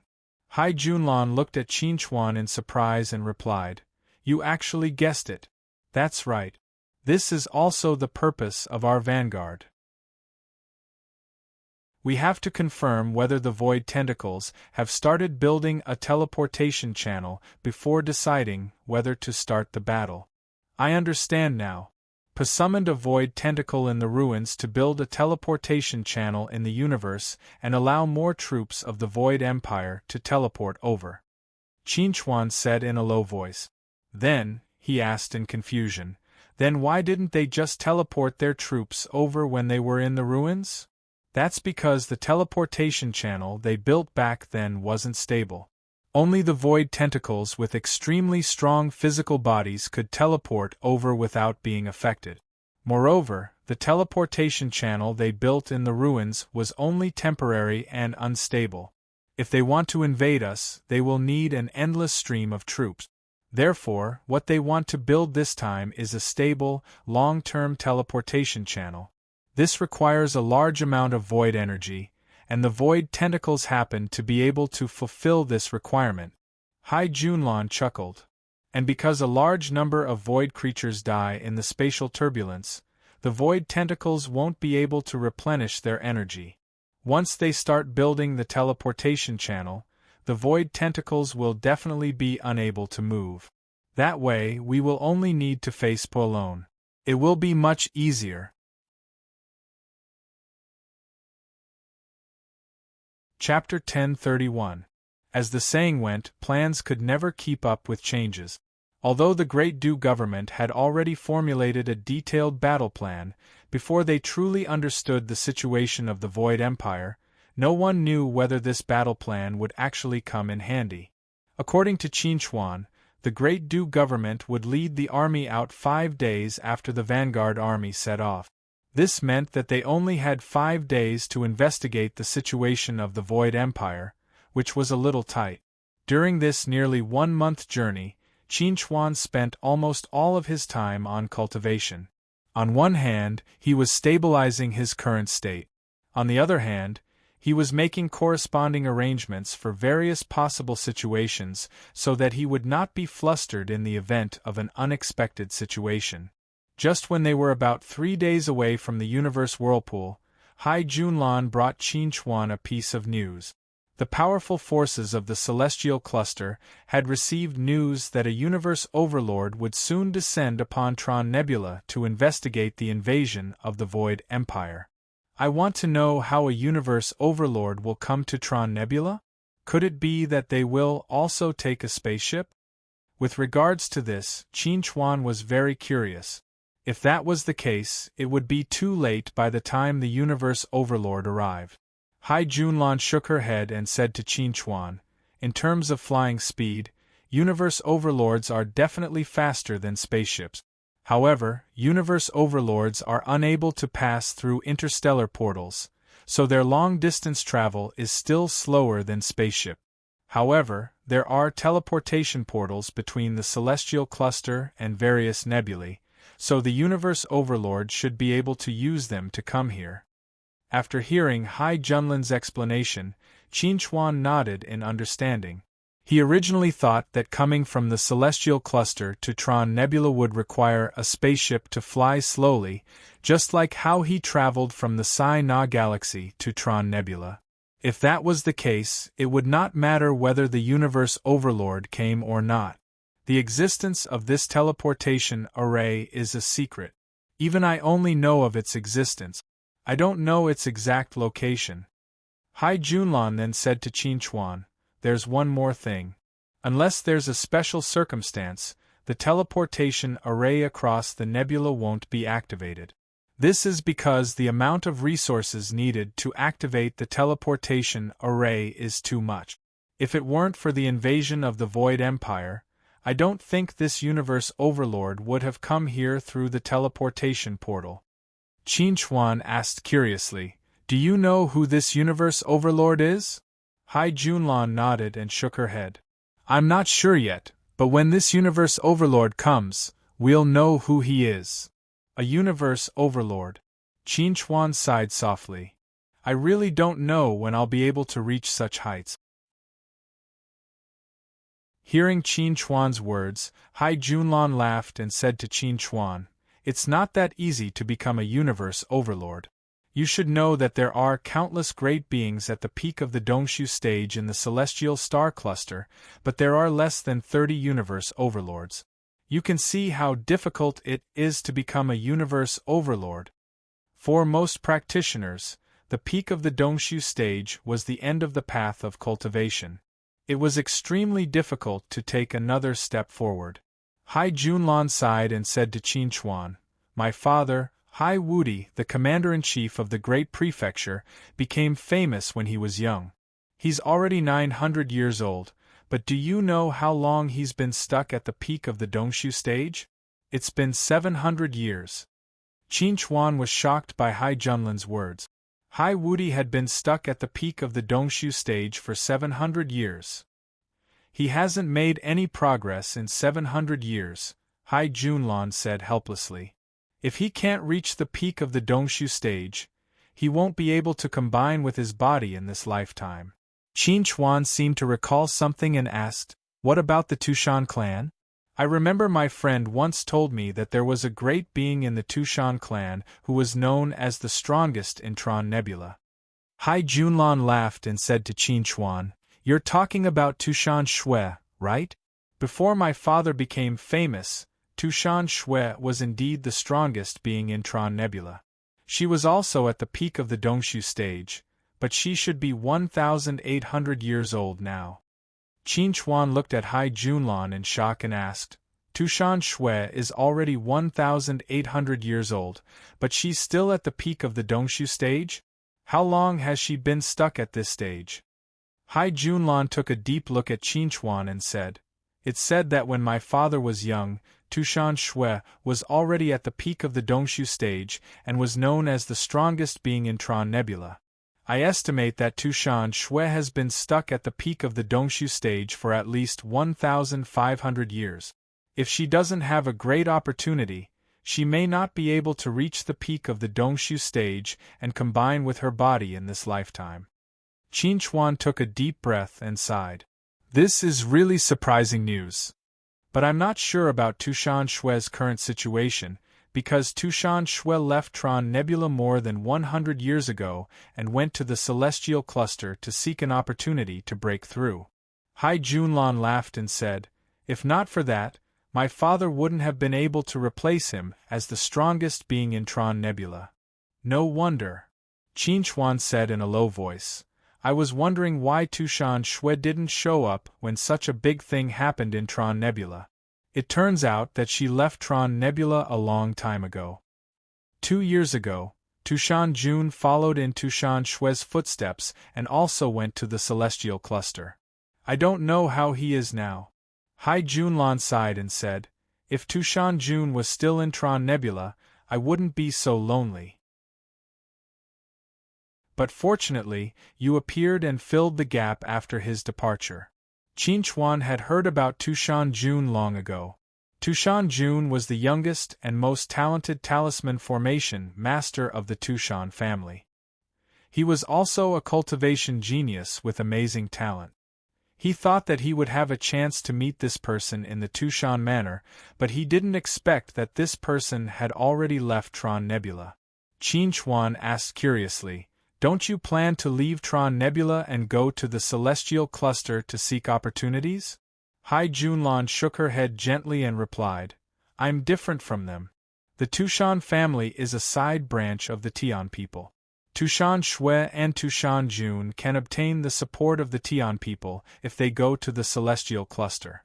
But if I go to the Celestial Cluster, I will have to rely on myself. The starting point is too different." Hearing Hai Junlan's explanation, Qinchuan nodded gently to show that he understood. In Tron Nebula, Hai Junlan was the young master of the Metropolis House. She had a high position and power and could get whatever she wanted. But once she went to the Celestial Cluster, she would only be an ordinary Dongshu stage cultivator. Her treatment would be completely different from Tron Nebula.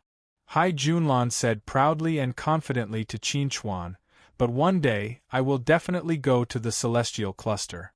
My starting point is Tron Nebula, but my end point is definitely not here."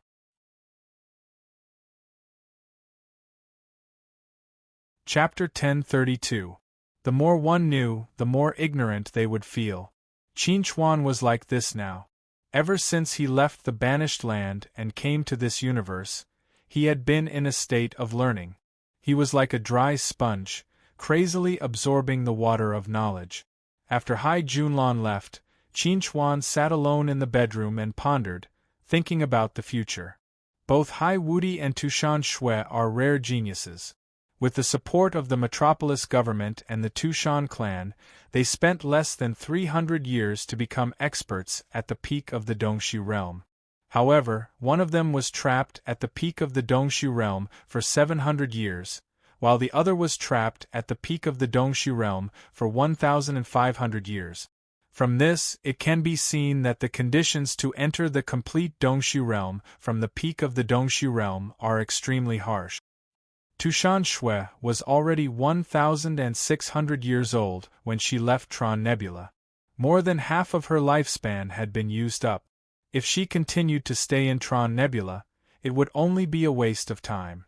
Therefore, she chose to go to the Celestial Cluster, which has a higher level of civilization, to seek an opportunity to break through.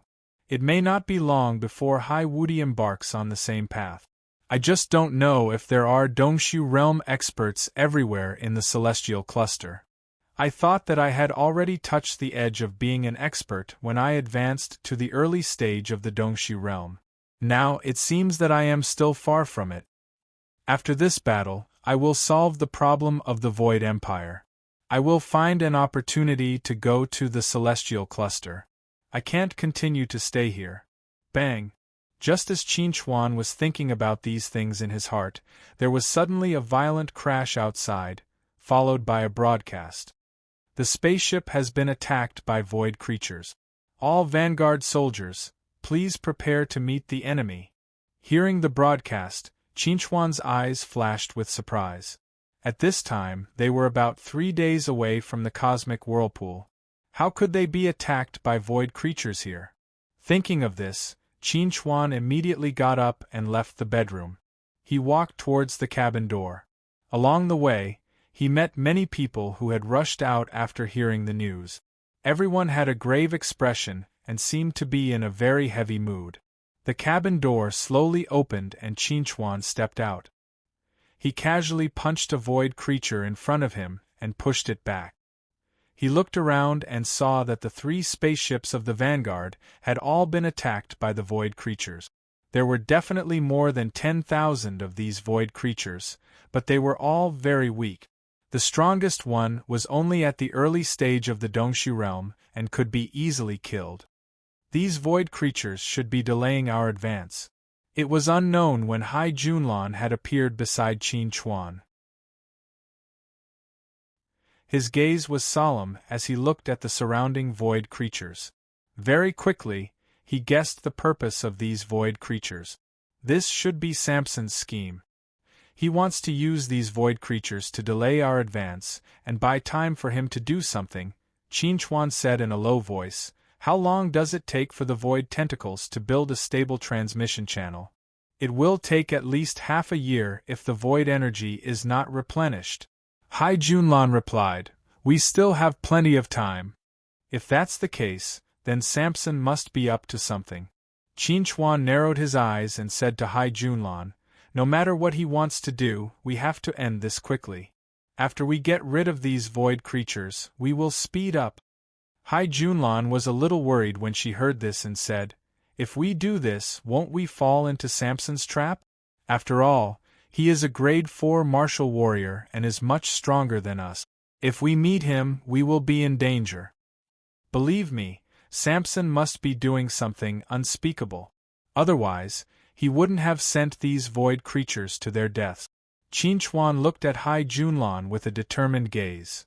Inform the representatives of the various forces and try to persuade them. After 3 hours of battle, the Vanguard army killed all the void creatures without any casualties. It could be said that they had achieved a moderate victory. After this, Hai Junlan held a group meeting as the representative of the metropolis government and conveyed Qin Chuan's message to the various forces. However, other than the metropolis government and the Tushan clan who expressed their support for Qin Chuan, the other forces unanimously objected. They wanted nothing more than to dawdle for a few more days on the road. No one was willing to take the initiative to approach a powerful enemy like Samson. Speeding up was no different from rushing to their deaths. Hai Junlan wasn't surprised by the opposition because she had already expected this situation. If it wasn't for Qin Chuan's suggestion, she would have probably objected as well. Your suggestion has been rejected.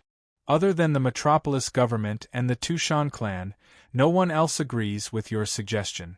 Hai Junlan said to Qin Chuan, if you can give me a definite reason now, then I will support you against all objections.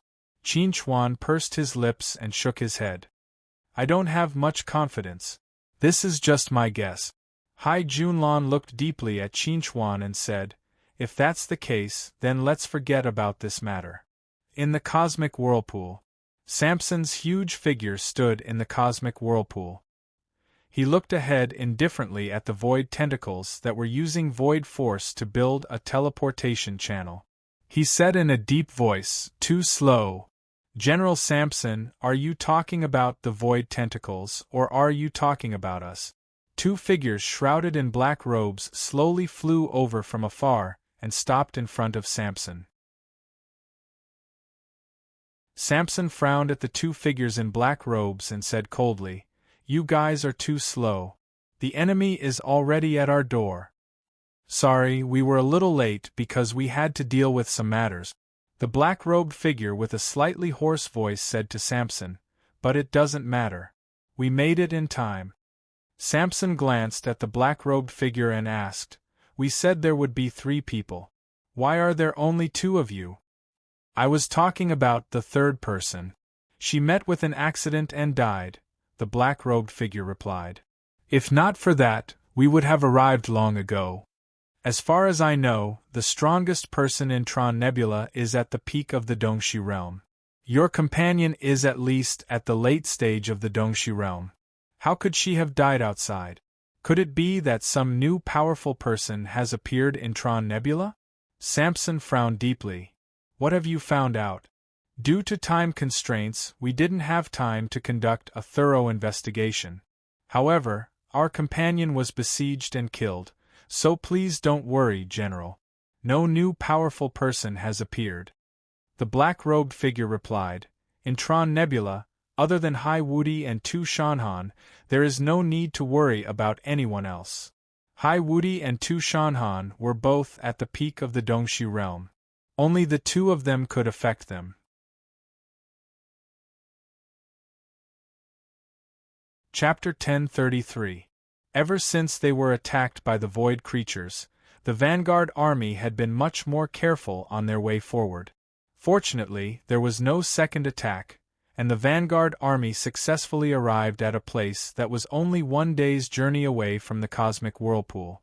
The reason why they stopped here was to avoid being discovered by the Void Empire if they got too close to the cosmic whirlpool.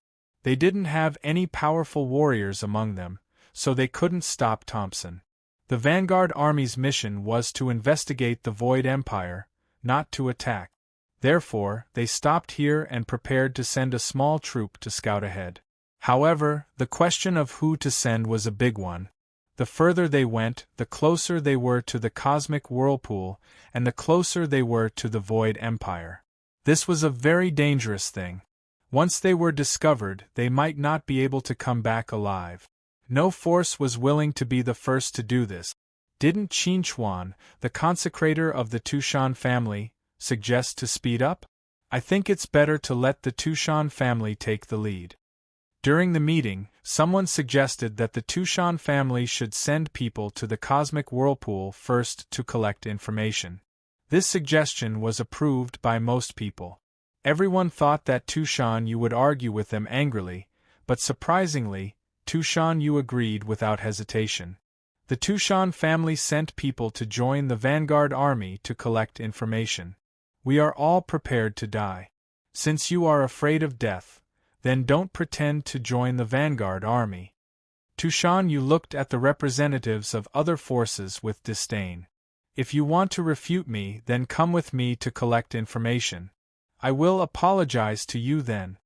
Those who wanted to refute Tushan Yu all shut their mouths when they heard this. Although they didn't feel good being humiliated here, it was better than risking their lives to collect information. Seeing that everyone kept their mouths shut, Tushan Yu sneered and left. After hearing the news, Qin Chuan went to Tushan Yu and said with guilt, Sorry, I got you into trouble. I am willing to take the lead and collect information. Tushan Yu waved his hand and said, This has nothing to do with you. Someone has to collect information. They don't dare to go, but it doesn't mean that the Tushan family doesn't dare to go. Qin Chuan looked at Tushan Yu and asked, Seventh Elder, what do you plan to do? After a short silence, Tushan Yu answered, I will choose 10 people to go. I will be one of them, but I hope that you will be the leader. Everyone will listen to your command. Qin Chuan looked at Tushan Yu in surprise and asked, Why? Because I believe in your strength and judgment. Tushan Yu looked at Qin Chuan with a subtle look in his eyes. You must have sensed something when you suggested to move faster that day, right? I haven't asked you these days because I wanted you to clear your mind. Can you tell me now? Qin Chuan nodded his head and replied, The void creatures that attacked us that day seemed to be huge in numbers and came with great ferocity. However, the strongest of them was only at the peak of the insightful emptiness realm. Dealing with them was a piece of cake.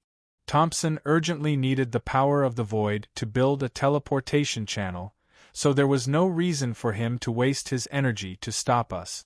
After all, this attack only delayed us for a few hours. Hearing this, Tushan Yu agreed. You're right. But since Pud did that, he must have some other intentions. Qin Chuan threw a complicated glance at Tushan Yu and responded, I think Thompson stopped us that day because he was worried that we might run into some people. Tushan Yu was shocked and asked, How did you come up with such a guess? Qin Chuan pursed his lips and hesitated for a while. In the end, he did not tell Tushan Yu about the Void Empire colluding with Zerg. Firstly, he did not have any evidence to prove it. Secondly, the news was too shocking. Once it got out, it would cause a huge commotion. By then, he would inevitably become the center of attention. By then, some of his secrets might not be able to be kept. This is just a guess. That is why I suggested that we speed up and see if we can find any traces. Qin Chuan said to Tushan Yu, but since someone doesn't believe my guess, I don't want to explain it. After all, I can't prove it. Tushan Yu's expression changed. After thinking for a while, he said to Qin Chuan, According to you, Void Empire still has reinforcements in Tron Nebula? Qin Chuan nodded and replied, We can't rule out this possibility. Others did not know how much power Zerg had hidden in Tron Nebula, but Qin Chuan knew it all. In this short period of time, he had killed 2 Dongshu stage Zerg and countless Apotheosis stage masters. In addition, he knew some inside information that no one else knew. It was normal for him to have this kind of suspicion. Due to the space turbulence, most of the void creatures had died. Thompson was now weak, so he would definitely ask for help. And the only one who could help him here was Zerg. Unfortunately, he could not say these conjectures out loud. The only thing he could do was to try his best to guide everyone to discover this secret. In that case, there is no time to lose. We will depart immediately. If the Void Empire really has Yuan Jun, then we must send this news back and let everyone be prepared. Tushan Yu's face was serious. This matter concerned the survival of Tron Nebula. They could not be careless. Qin Chuan's group of 10 people left the spaceship in a shuttle with anti-reconnaissance and stealth functions. They headed toward the cosmic whirlpool. They were very careful on the way. Everyone was on high alert. Actually, you don't have to be so nervous. This shuttle is from the Metropolis Prefecture. It is a reconnaissance shuttle that was developed by the Metropolis Prefecture's Research Institute. Even if a Dongshu stage master spreads out his spiritual power completely, he won't be able to discover the existence of this shuttle. The person in charge of driving the shuttle smiled and said to everyone can relax. If someone discovers the shuttle will also discover the other party. By then, we will be able to react in time. Although everyone was relieved when they heard the pilot's words, they still did not let down their guard. On the other hand, Qin Chuan sat cross-legged on the floor like an outsider. His eyes were slightly closed, as if he was sleeping. When everyone saw Qin Chuan like this, they did not know whether to say that Qin Chuan was brave or not. No one knew that Qin Chuan was currently communicating with the runic sword in his mind. If they really encountered Thompson later, Qin Chuan would definitely not be Thompson's opponent. Therefore, he had to communicate with the runic sword in advance so that the runic sword would attack at the critical moment and repel Thompson.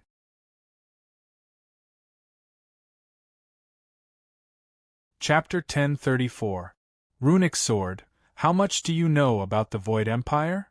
Qin Chuan looked at the runic sword. In fact, he had wanted to ask this question ever since he had passed the Dongshu Thunder trial and seen what had happened in the past. He knew very well that the runic sword was the reason why he was able to see what had happened in the past.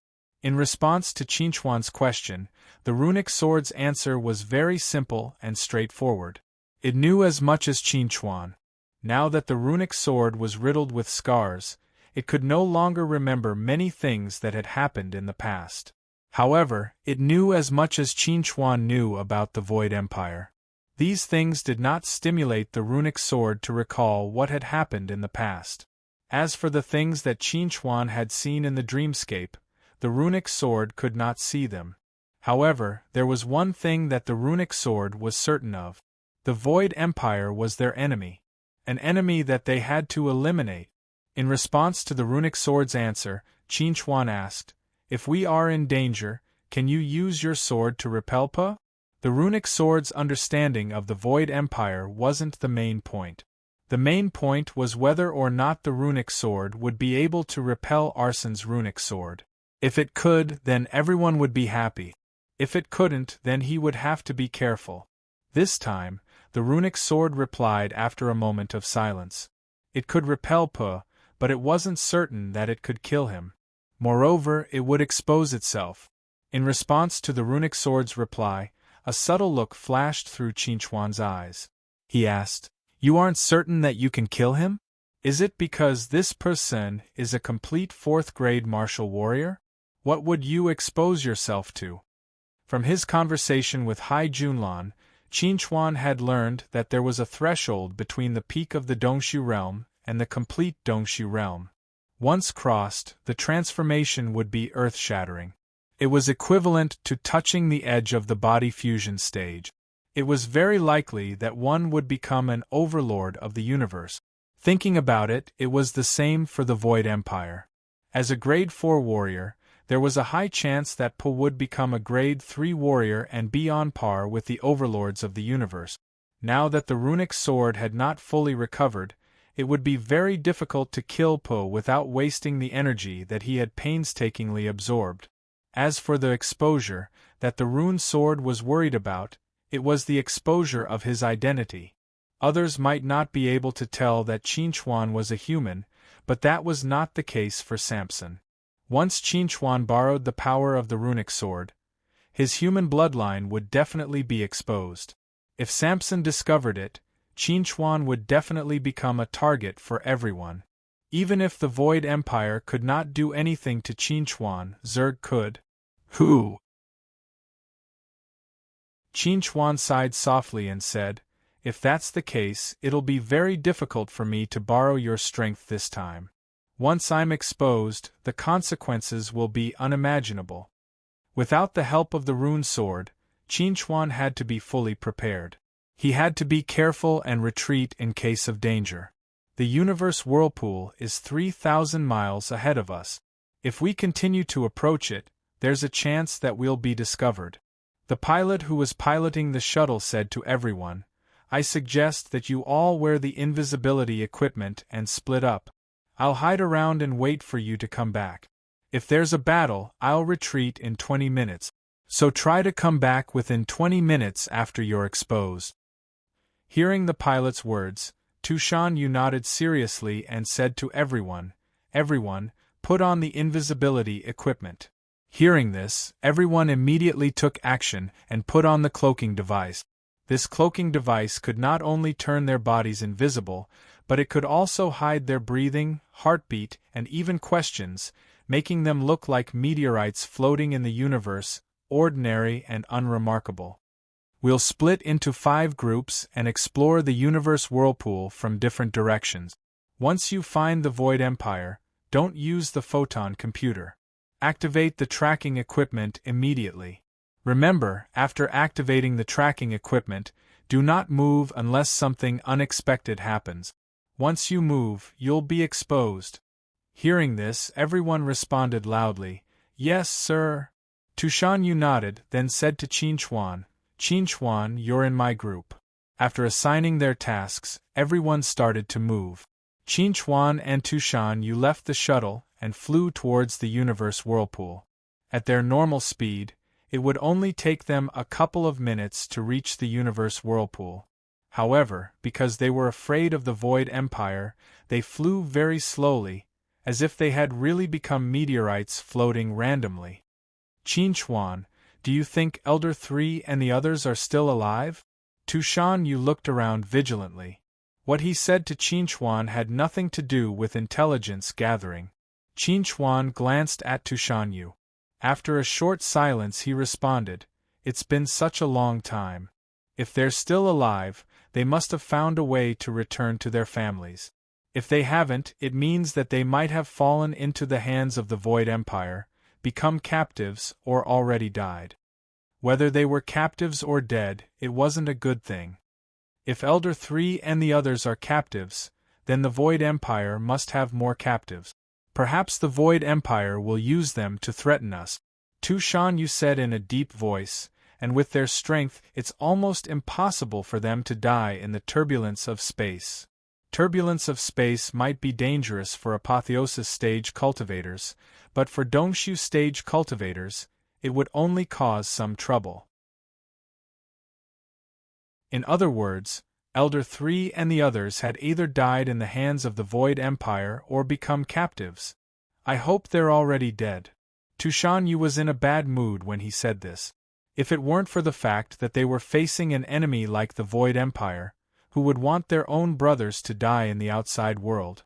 When Qinchuan heard these words, he sighed helplessly. If Arson were to use the third elder and the others as hostages to threaten them, they would definitely not compromise in the face of righteousness that concerned the survival of the Terang Nebula. At that time, Arson might even kill the third elder and the others to vent his anger. Witnessing the death of one's loved ones was truly heartbreaking. After this conversation, Tushanyu and Qinchuan both fell silent. They moved forward in silence. Slowly, they approached the space vortex and saw many broken wreckages of spaceships floating quietly in space. There are only wreckages of spaceships. There are no corpses. Qinchuan looked around and didn't see any corpses.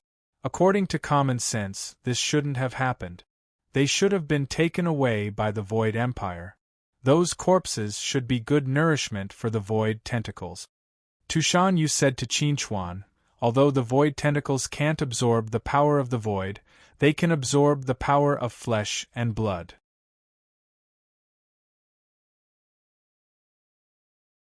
Chapter 1035. Hearing Tushanyu's explanation, Qinchuan's face darkened slightly. This was not something to be happy about. Slowly, Qinchuan and Tushanyu approached the cosmic whirlpool. The spatial turbulence had long stopped, and the cosmic whirlpool had returned to normal. With their eyesight, they could easily see through the cosmic whirlpool. Just like the outside world, there were no corpses in the cosmic whirlpool. The Void Empire's gathering place is not here. Qinchuan looked around, but he could not see any void creatures around the cosmic whirlpool. The Void Empire will not be stupid enough to wait for us in the same place. They must have found a place that they think is safe and hidden, Tushanyu said to Qinchuan. Let's expand the search area and go deeper. This cosmic whirlpool was at the edge of Tron Nebula. Further ahead was the unexplored dark universe. No one knew what dangers were hidden in the dark universe. Most importantly, because there was no signal source, all electronic communication devices could not be used in the dark universe. Once they went too deep, it was very likely that they would get lost. If the Void Empire set the location of the transmission channel in the dark universe, it would be troublesome. Because there were no void creatures around, everyone began to search around with ease. In the end, they found nothing. After a 10-hour search, everyone returned to the shuttle and gathered. Everyone's expression was somewhat complicated. It was hard to tell whether they were happy or disappointed. The Void Empire did not leave any traces around here. They must have retreated into the dark universe. Tushanyu said with certainty because he could not think of a second possibility. If they wanted to explore the dark universe, even if it was just the surroundings, they would need a lot of manpower and material resources. It was impossible for the 10 of them to do it. It was like throwing a handful of sand into the sea. It would not cause any waves at all. After confirming that there were no problems with the returning members and that there was no disguise, Tushanyu immediately ordered, "Let's go back and bring this news back." Just as Qinchuan's group went to the cosmic whirlpool to collect information, The various forces were not idle. They were all speculating about what Qinchuan's group would gain from this trip and whether they could return. If Qinchuan's group could not return on time, then they would have to consider the issue of retreat. Facing the fear of the unknown, everyone was instinctively afraid. All representatives, gather in the conference room immediately. When the assembly order came from the broadcast, everyone's expression changed slightly. Calculating the time, Qinchuan's group should be back. When the representatives of the various forces arrived in the conference room one after another, they saw Qinchuan's group of 10. When they saw that Qinchuan's group was not missing, they all sighed in relief. They were not worried about the safety of Qinchuan's group, but that they could return safely, which meant that they did not encounter any danger. In that case they were safe. When all the representatives of the various forces arrived in the conference room, Hai Junlan looked around and said loudly, "First of all, I think we should warmly welcome the safe return of our friends from the Tushan family." Hearing Hai Junlan's words, everyone applauded very cooperatively. After all, she risked her life to collect information without any information. She deserved some applause and encouragement. On the other hand, Qinchuan's group was very calm. They did not feel happy because of the applause. This time they could return safely only because they were lucky. Besides, they did not collect information to win these people's applause. When the applause stopped, Hai Junlan looked at Tushan Yu and said, "Seventh Elder, please tell everyone about the information you collected." Hearing this, the others immediately pricked up their ears. They all wanted to know what kind of information Tushan family had gathered during this trip. Tushan Yu's face was serious as he said to everyone, "First, the cosmic whirlpool is safe for now. We did not find any trace of the Void Empire. Second, there are no corpses near the cosmic whirlpool.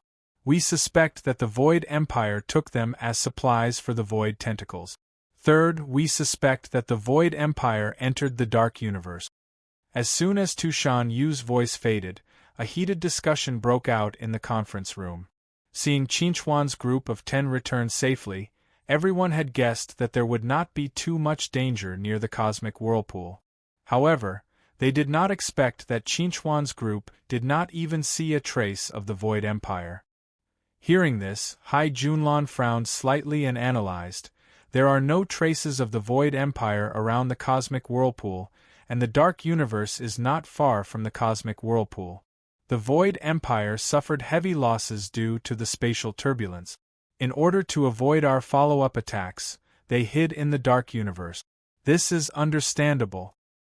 Hearing Hai Junlan's analysis, everyone nodded in agreement. Although the Void Empire had hundreds of thousands of void creatures in the ruins, not many of these void creatures could survive after experiencing the spatial turbulence. However, they were different. They had the entire Tron Nebula behind them. Even if they suffered some losses in the spatial turbulence, they could quickly gather a force again. Under such circumstances, the Void Empire would be no match for them. This was also why they had the courage to gather their troop. As long as the commander of the Void Empire was not a fool, he would definitely not continue to stay near the cosmic whirlpool and wait for them to come knocking on his door. Since they have already retreated into the Dark Universe, can we go back? That's the Dark Universe. We are not a professional exploration team.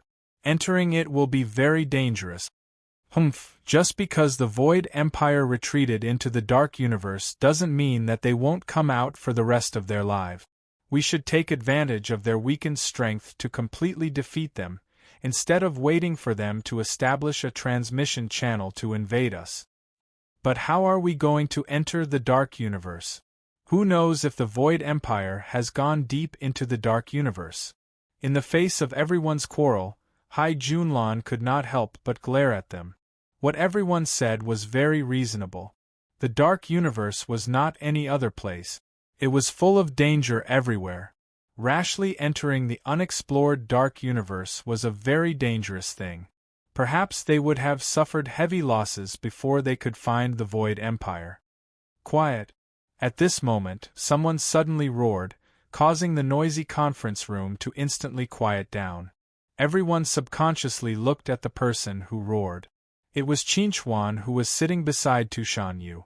Facing everyone's gaze, Qinchuan pursed his lips and said faintly, "Maybe, the Void Empire did not enter the Dark Universe."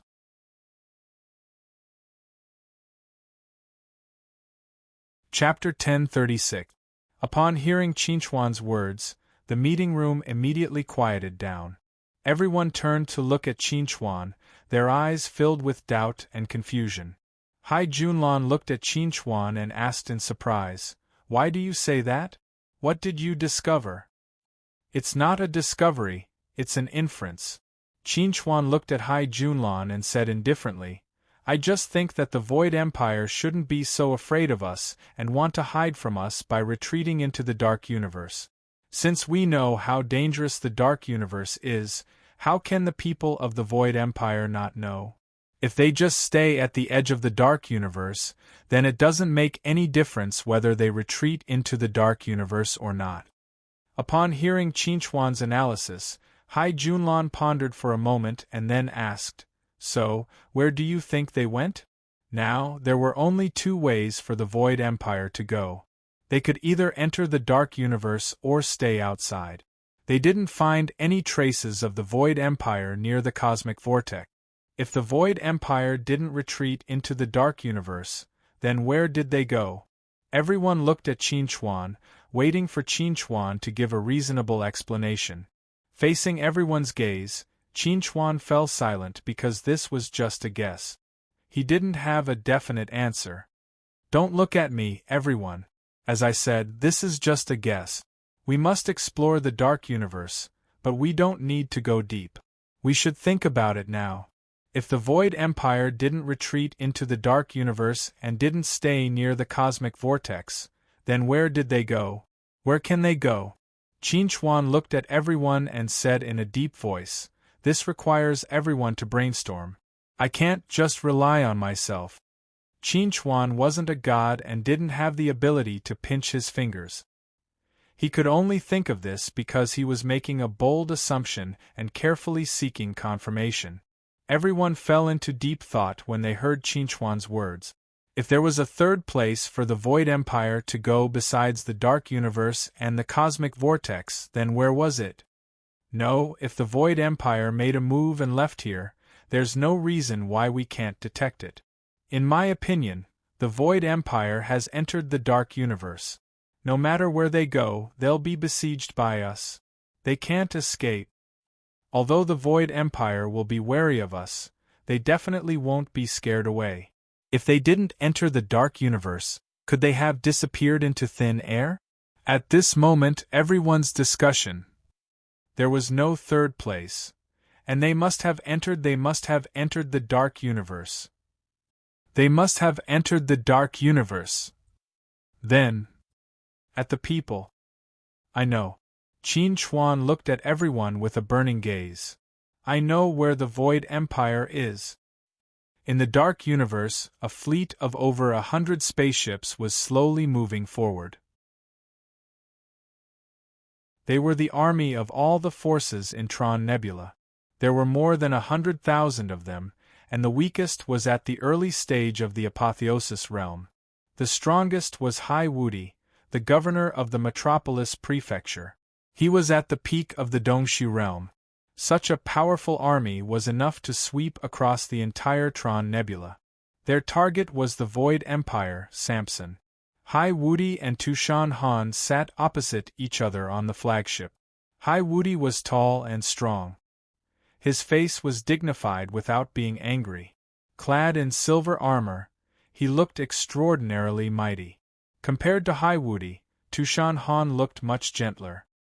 He wore a gray robe, and his face was neither happy nor sad. He was elegant and easygoing. "Brother Tushan, you must have read the information from the Vanguard." Hai Wudi said to Tushan Han calmly, "This time, your Tushan family has made a great contribution. When no one dared to go near the cosmic whirlpool to collect information, the Tushan family stepped forward and accepted this extremely dangerous mission. Nothing dangerous happened, but it didn't mean that the Tushan family didn't pay any price. Hearing Hai Wudi's praise, Tushan Han smiled and responded, "The Void Empire is related to the survival of the entire Tron Nebula. As a branch of the Tian people, we Tushan family should set an example. This is not something to be praised." Hearing this, Hai Wudi continued, "What do you think of the young man named Qinchuan's guess?" Tushan Han remained silent for a while, then answered, "It's not impossible." Hai Wudi narrowed his eyes and asked, "That young man is a humanoid, right? He doesn't seem to have a strong background. If so, how did he guess this? It doesn't make sense. I think even you don't know about this." Tushan Han glanced at Hai Wudi blandly and answered, "What does it matter? As long as he's not an enemy, does it really matter where he got the information from?"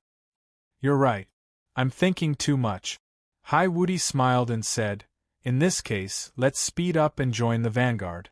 Then, we'll start the final battle against the Void Empire." In Tron City, Tushan Manor Tushan family people, who were relatively weak and hadn't joined the battle yet, gathered on the square. They looked at the dark clouds in the sky in surprise, wondering who was the one who was going through the trial at the moment. "Nana, who's going through the trial?"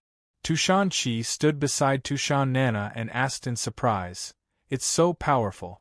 Is someone going through the Dongshu Thunder Tribulation?" Tushan Nana shook her head and said to Tushan Chi, "I don't know who's going through the trial either. But we can ask around. There shouldn't be many peak-level semi-god realm cultivators left in the family." This time, in order to defeat the Void Empire, the Tushan family had done everything they could. 5,000 people above the level of semi-god realm were mobilized, and all of them were above the level of semi-god realm.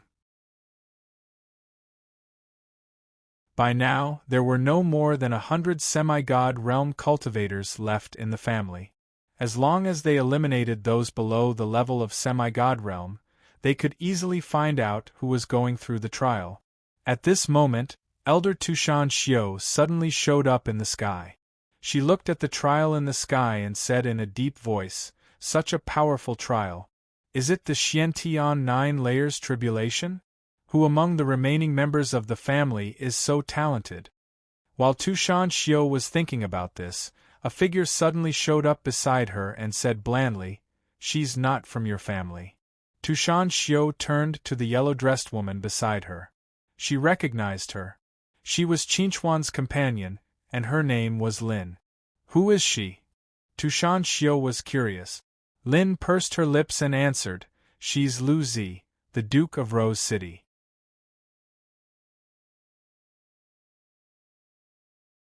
Chapter 1037.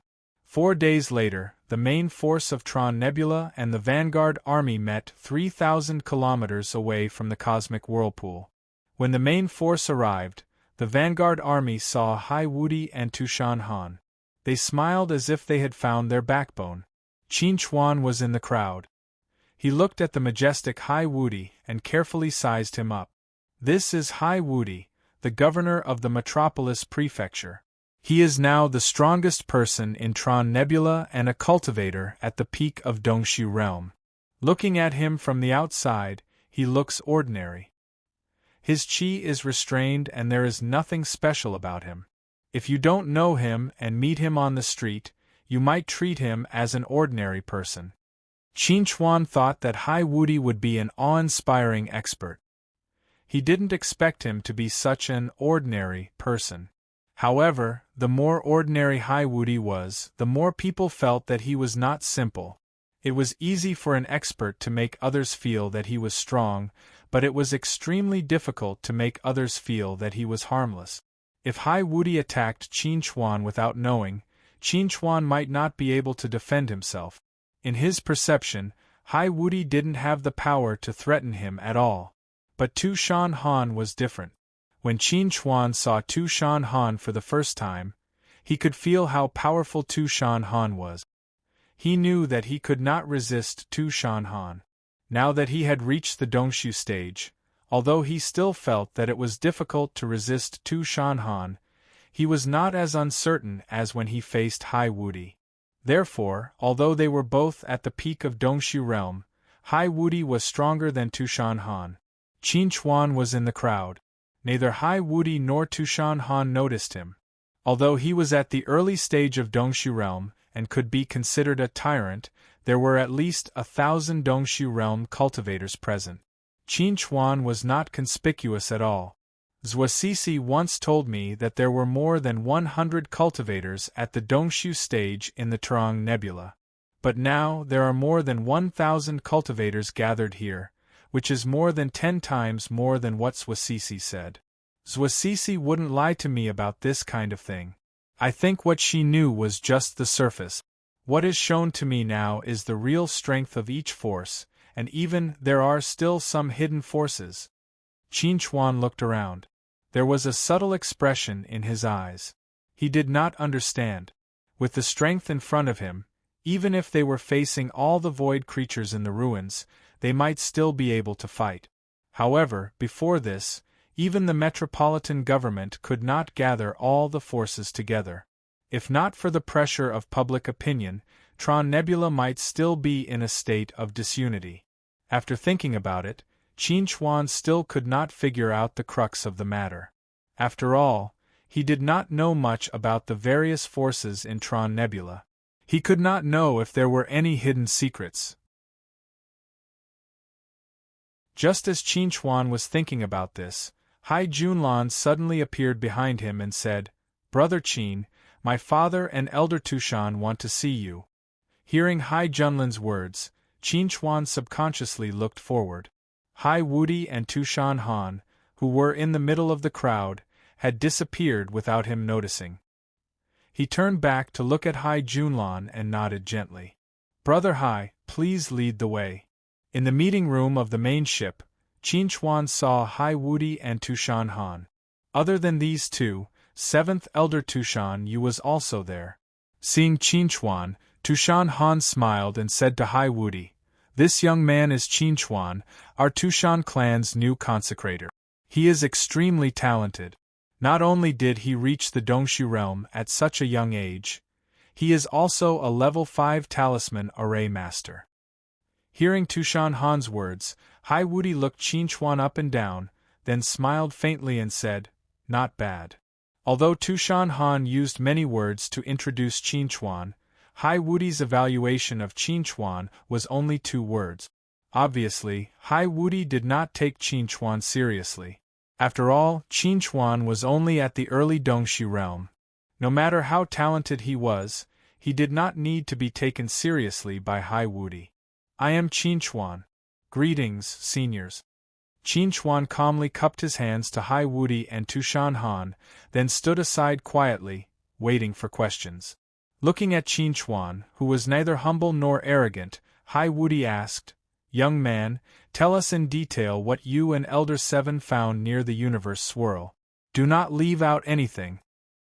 Hearing Hai Wudi, Qin Chuan organized his words, then told Hai Wudi about the information he and Tushan Yu collected near the universe swirl. He told the story in a straightforward way, without any personal opinions. While Qin Chuan was telling the story, Hai Wudi and Tushan Han both remained silent. They did not interrupt Qin Chuan. When Qin Chuan finished, they were still thinking. The meeting room was silent for about 5 minutes. Then, Tushan Han turned to Hai Wudi and asked, "Brother Hai, did you find anything?" Hai Wudi shook his head and replied, "Qin Chuan's account is almost the same as 7th Elder's. I didn't find anything suspicious in it."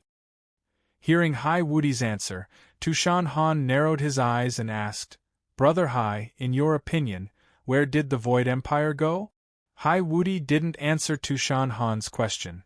Instead, he turned to Qin Chuan and asked, "How sure are you about the thing you mentioned earlier?"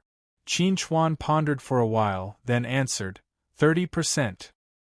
Hearing Qin Chuan's answer, Hai Wudi frowned slightly and asked, "Only 30%? Qin Chuan nodded and said, "It's just a guess, a test. If it fails, it will only delay us for a while, and we won't lose too much. But if we really find traces of the Void Empire, It will be a good thing for us. As Qinchuan's voice faded, the meeting room once again fell into a long silence. Tushan Han glanced at Hai Wudi and said, I think Qinchuan's words make sense. Let's give it a try. If it works, everyone will be happy. If it doesn't matter. After all, we can't find the Void Empire now. It doesn't matter if we waste some time. Hai Wudi frowned slightly. After thinking for a while, he replied, Since Brother Tushan said so, let's give it a try. While speaking, Hai Wudi looked at Qinchuan and said seriously, This matter is related to the survival of Tron Nebula. We can't be careless. I can make the decision. If you can really find the Void Empire, you will get the first prize. Qinchuan didn't care about the first prize, but since Hai Wudi said so, it would be ungrateful of him to refuse. So, he simply said, Thank you in advance.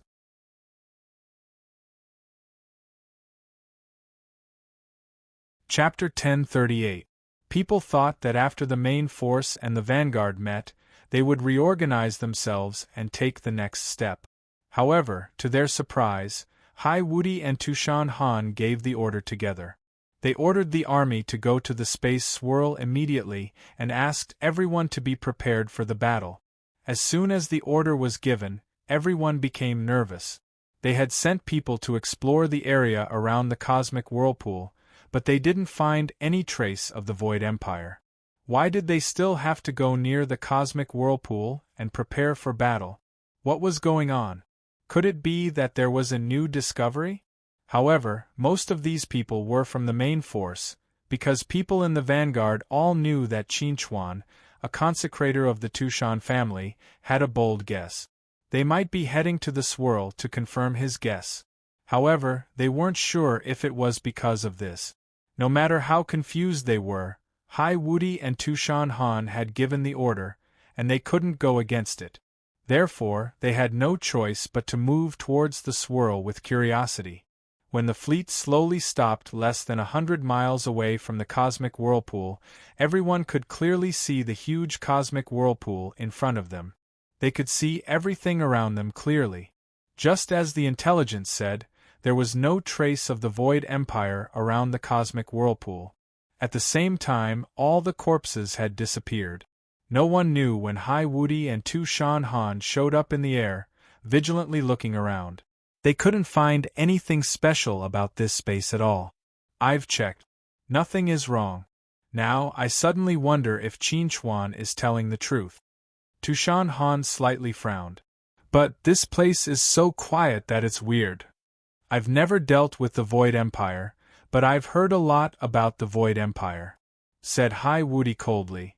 People from the Void Empire are always arrogant and self-opinionated. They don't take us seriously at all. It's highly unlikely that they would hide in the black rain because they are afraid of our counterattack. Indeed, that's not their style. In this case, let's let Qinchuan start. Tushan Han didn't waste time. The sooner we know the result, the sooner we can discuss the next plan. Qinchuan, are you ready? Hai Junlan looked at Qinchuan with a subtle look in her eyes. I don't know if I hope your guess is right or wrong. If Qinchuan was wrong, they would have wasted some time at most. However, if Qinchuan was right, they would immediately face the Void Empire. A war would break out at any moment. This was not a good thing. When Qinchuan heard this, he smiled faintly and said to Hai Junlan, Is the person I want ready? Yes, everything has been prepared according to your request. Hai Junlan nodded and said, 100 level 5 talisman formation masters, not a single one less. Qinchuan stood up and walked outside. When he passed by Hai Junlan, he said in a low voice, Get ready for the battle. Now is not the time for you to be nervous. Hearing Qinchuan's words, Hai Junlan's pupils suddenly shrank. She quickly turned around and looked at Qinchuan's back. She opened her mouth and wanted to say something, but Qinchuan had no intention of stopping. He directly left the starship and slowly flew towards Hai Wudi and Tushan Han. At this time, There were already 100 level 5 talisman formation masters standing around Hai Wudi and Tushan Han. They looked at Qinchuan, who was slowly flying towards them, their eyes filled with confusion. They had no idea why they were called here and what they were supposed to do. Tushan Han looked at Qinchuan, who had already arrived in front of him, and asked with a slightly serious face, "Qinchuan, now that we have fulfilled your request, is there anything else you need?" Qinchuan glanced at the 100 level 5 talisman formation masters standing at the side, and then he puckered his lips and said, "So long as all 100 of them obey my orders, then there won't be any other problems." Hearing Qinchuan's words, everyone was slightly stunned. They thought that Hai Wudi and Tushan Han had called them here for something, but they didn't expect it to be Qinchuan. Hearing Qinchuan's words, Hai Wudi turned his head and looked at the 100 level 5 talisman formation masters. He said blandly, "You heard that, right? Later, you will follow Qinchuan's orders. Remember, do not overtly obey." Hearing Hai Wudi's warning, everyone immediately responded respectfully, "Yes, sir." Although they still didn't know why Qinchuan asked Hai Wudi and Tushan Han to call them here, since Hai Wudi had given the order, they naturally didn't dare to disobey. Qinchuan slowly came in front of the 100 talisman formation masters and said to them, "Since you can become level 5 talisman formation masters, your spiritual power must be in the liquid state.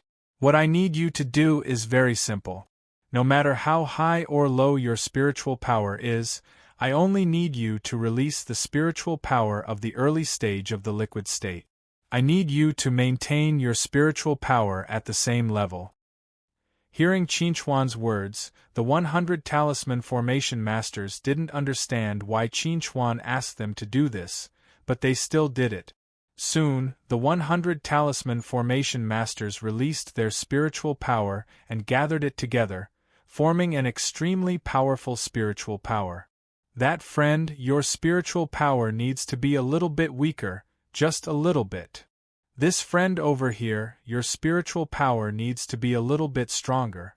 Yes, very good, that's it. Under Qinchuan's adjustment, the spiritual power of the 100 talisman formation masters was soon maintained at the same level.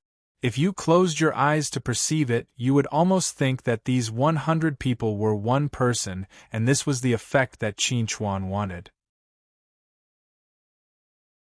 After the adjustment, Qinchuan said to everyone, "Now what you need to do is to sweep the surroundings of the universe vortex with your spiritual power under the guidance of my spiritual power." Hearing Qinchuan's words, everyone's face showed a touch of surprise. They didn't understand the meaning of Qinchuan's words. At this moment, Hai Wudi spoke again, "Don't think too much, maintain your spiritual power and listen to Qinchuan's command." Hearing Hai Wudi's words, everyone's face immediately became serious. They stopped thinking and focused on maintaining the intensity of their spiritual power, doing whatever Qinchuan said. At this moment, Qinchuan and the others' spiritual power was like the combination of the front and the carriage, and the universe vortex was the track. What they needed to do now was to run along the track. As for why they needed to do this, probably only Qinchuan knew. Hai Wudi watched Qinchuan lead the crowd forward, frowned slightly and said, "It looks like a child's play. I've never heard of such a thing." Tushan Han chuckled, "No matter what he's doing, we just need to watch."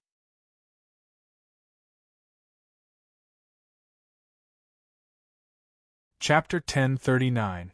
At this moment, not only were Hai Wudi and Tushan Han paying attention to Qinchuan, but most of the people in the main force were looking at Qinchuan through the porthole, wondering what he was going to do. The vanguard troops, on the other hand, were nervous and uneasy. If Qinchuan failed, it would be fine, but if Qinchuan succeeded, they would have to face the Void Empire directly.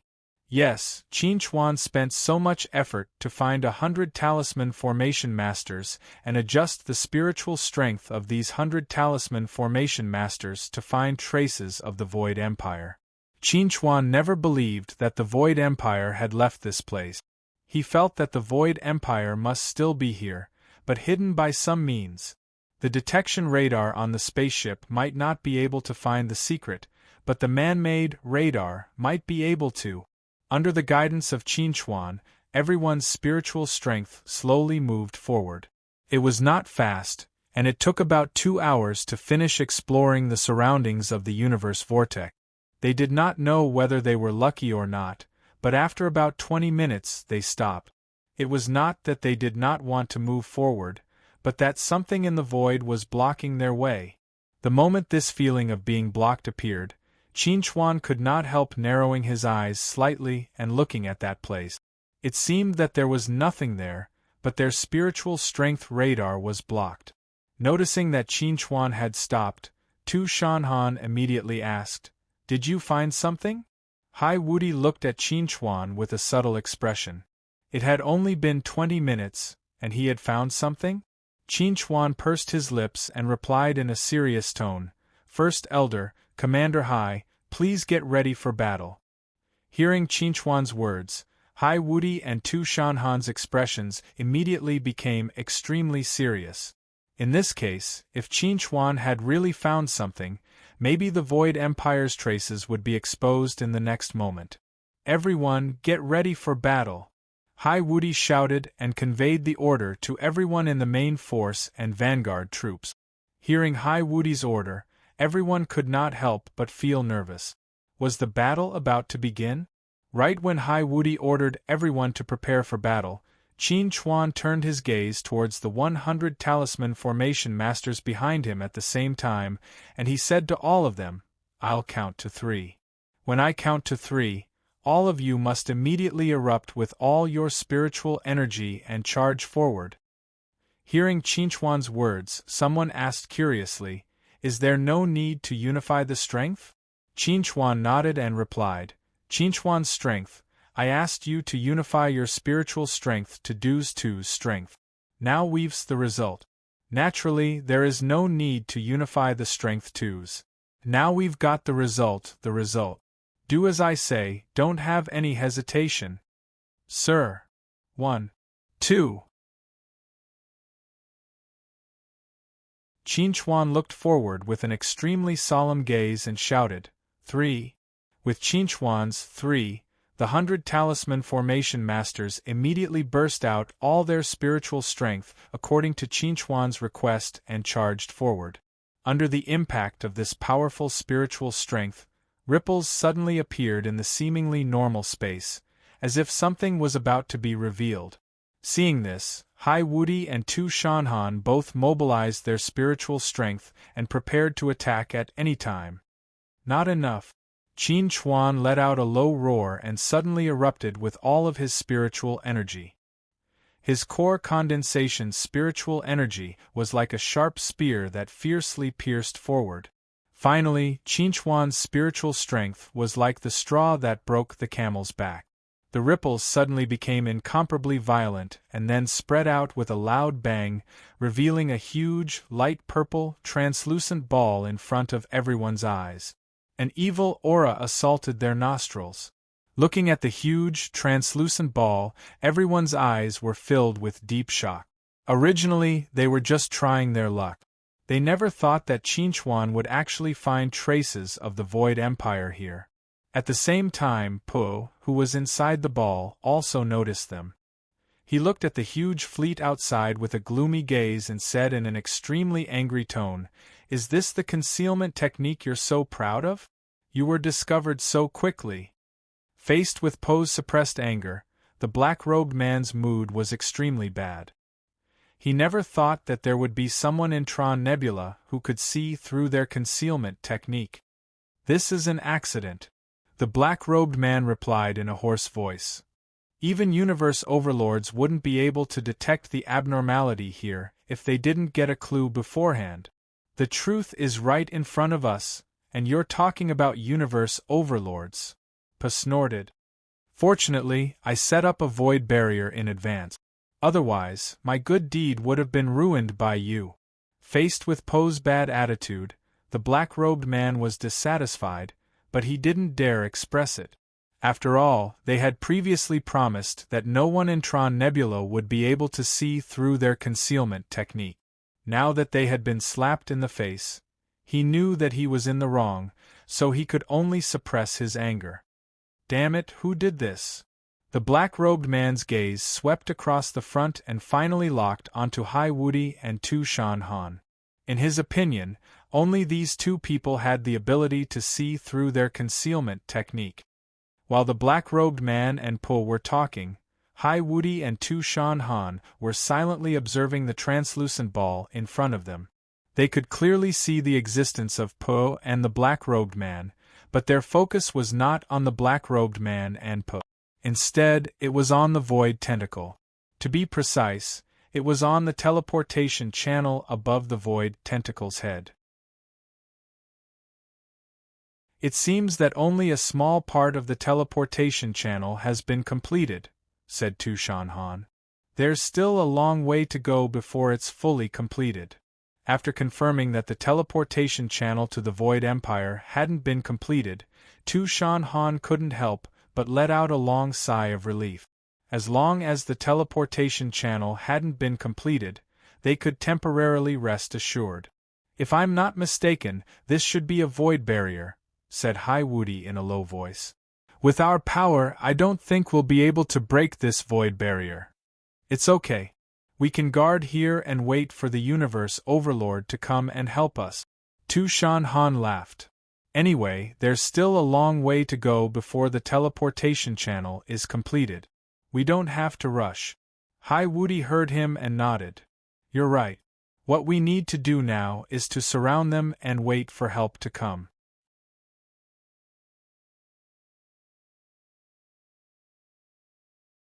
Chapter 1040. He actually discovered the location of the Void Empire. Hai Junlon looked at the void barrier in the distance with a complicated look in his eyes. It was not only because they were about to face the Void Empire, but also because Qinchuan's outstanding performance made him envious and even a little jealous. At this time, both the main force and the vanguard were talking about the appearance of the void barrier. Those who did not know what was going on finally understood what Qinchuan was doing, and the way they looked at Qinchuan suddenly changed.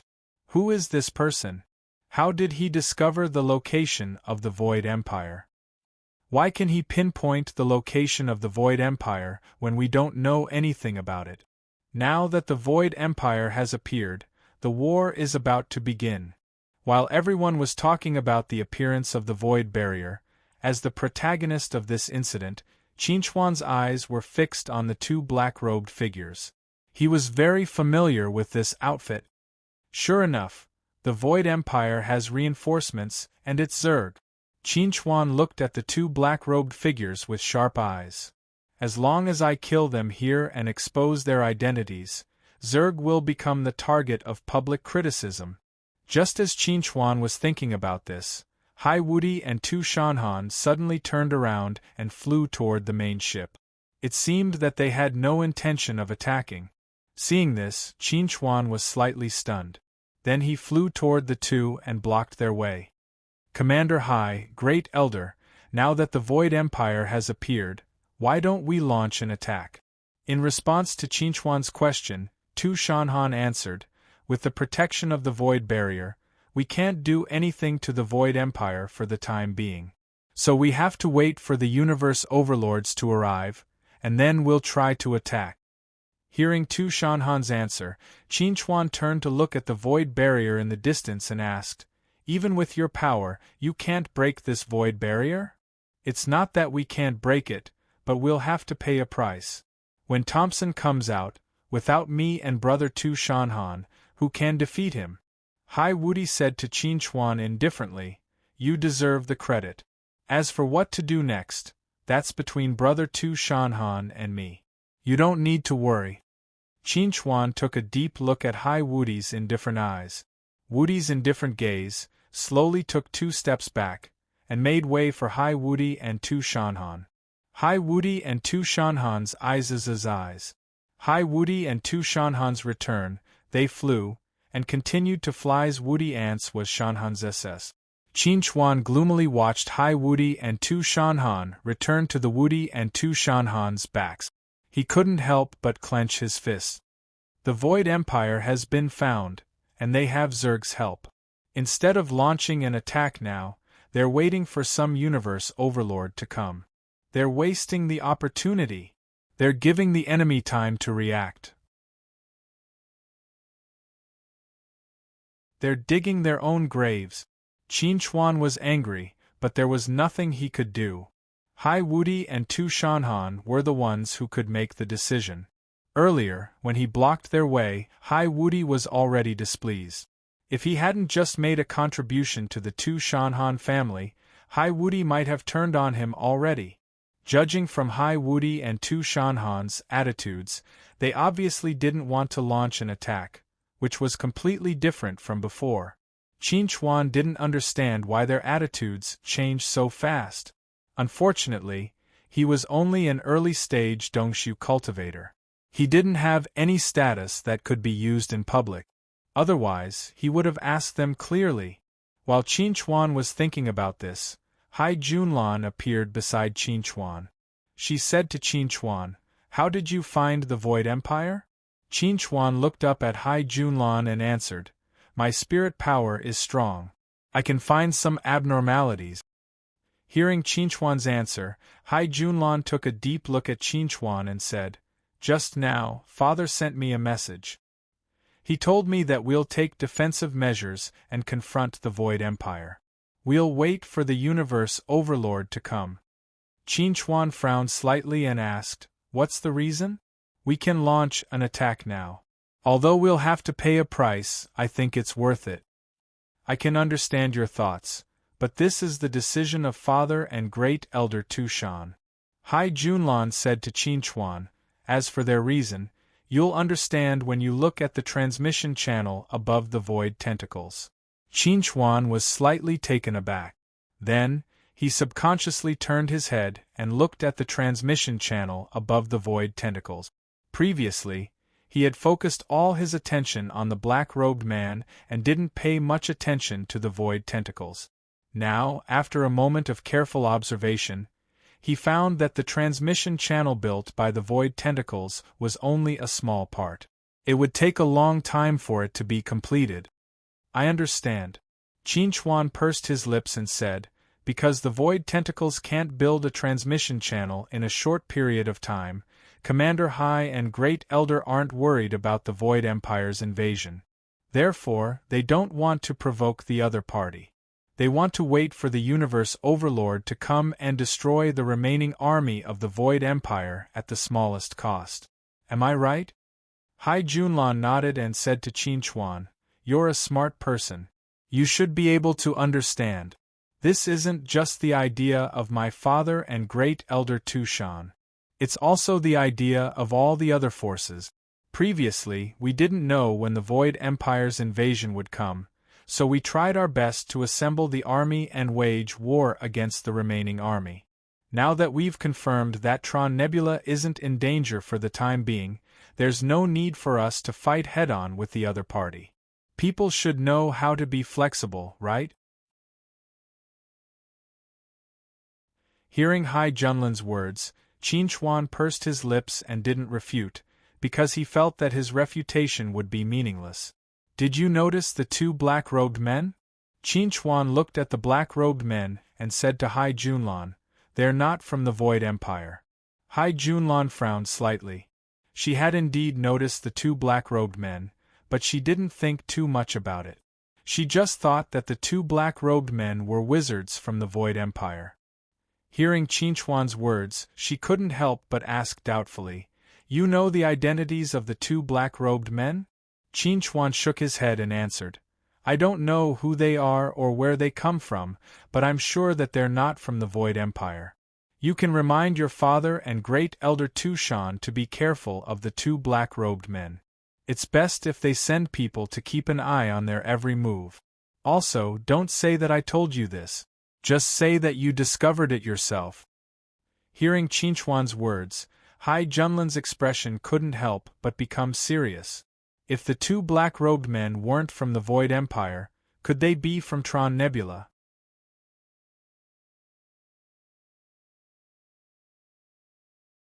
Chapter 1041. Inside the void barrier, Thompson and the two black-robed men were carefully observing the movements of the Tran Nebula fleet.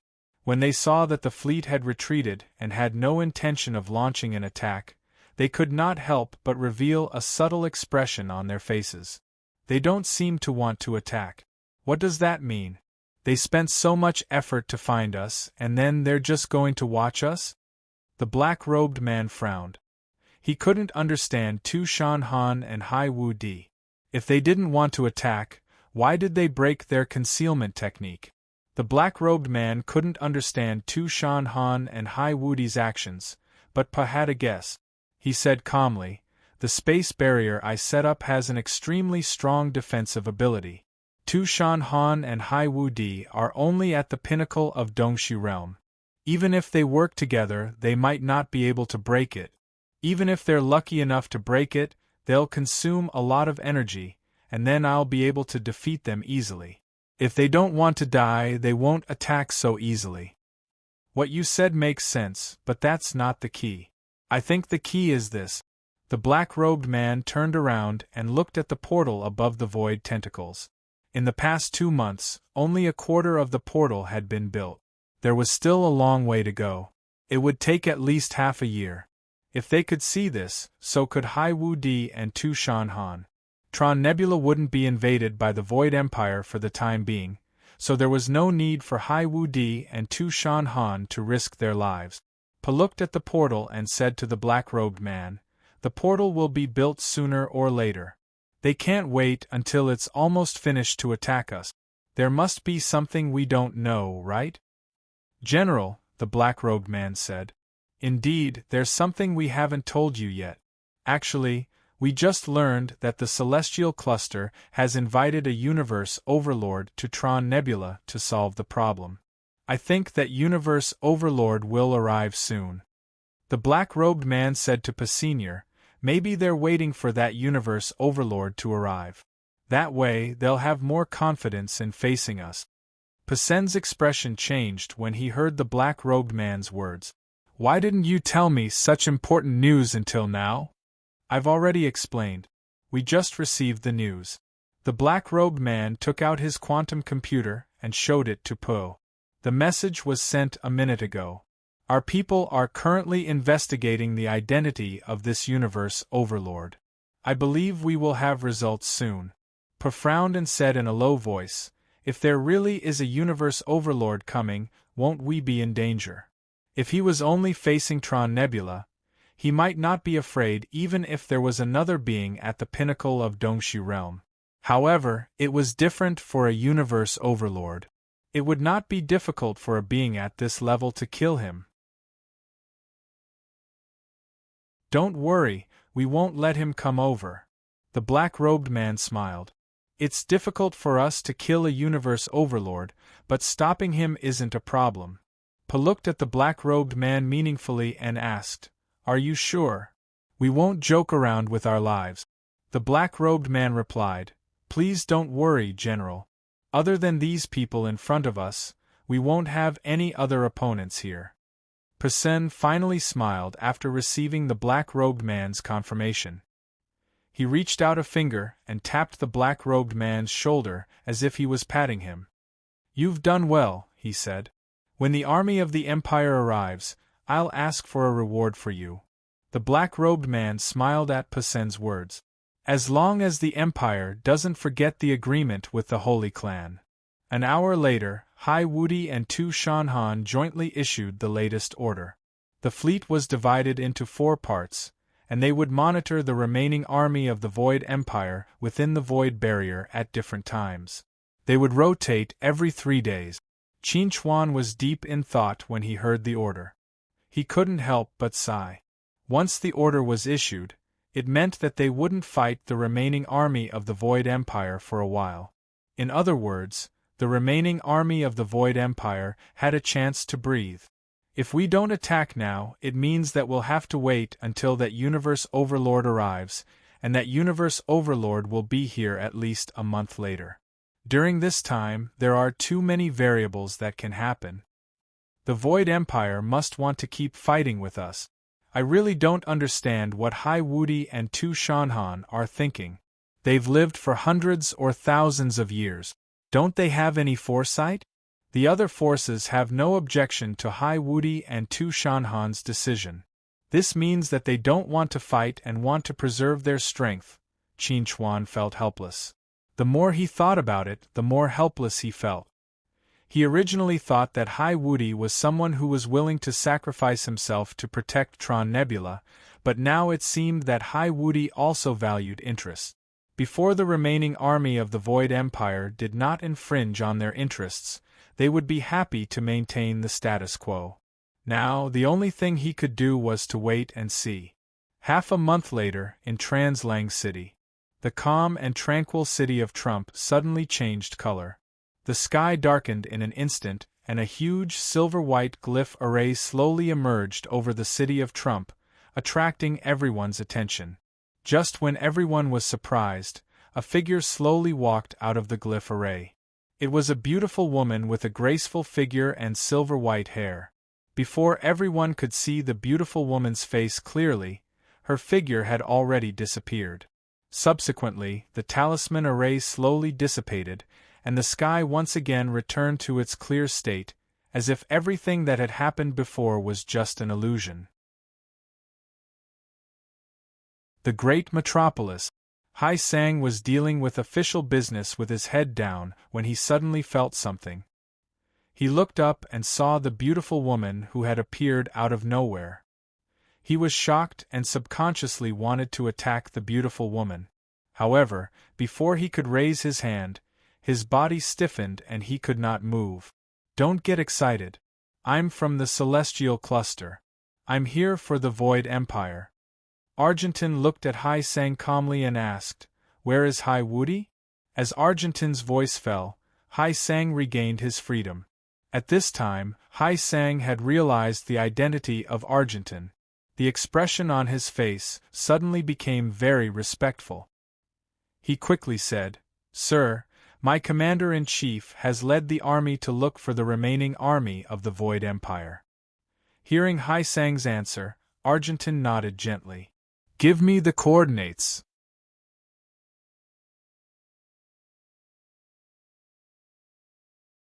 Chapter 1042. Hearing Argentin's words, Hai Sang didn't hesitate to tell Argentin the coordinates of the universe whirlpool. Argentin turned on his photon computer and entered the coordinate. He glanced at it and said, "I'll go to the coordinates immediately. Tell Invincible C that I'll be there in 10 days. "Yes, sir." Hai Sang looked at Argentin and asked respectfully, "Is there anything else you need?" "That's all."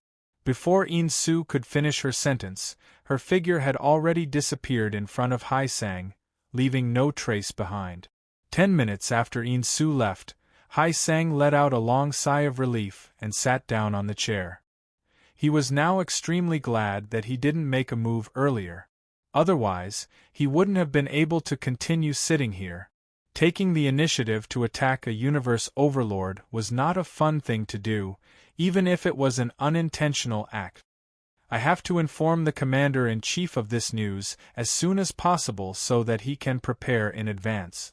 After Hai Sang calmed down, he immediately sent the news to Invincible C that the universe overlords had set off for the universe whirlpool. Invincible C, who was far away in the universe whirlpool, immediately called Hai Sang after receiving the news. When Hai Sang accepted the call, he asked excitedly, "Did you see that, Master?"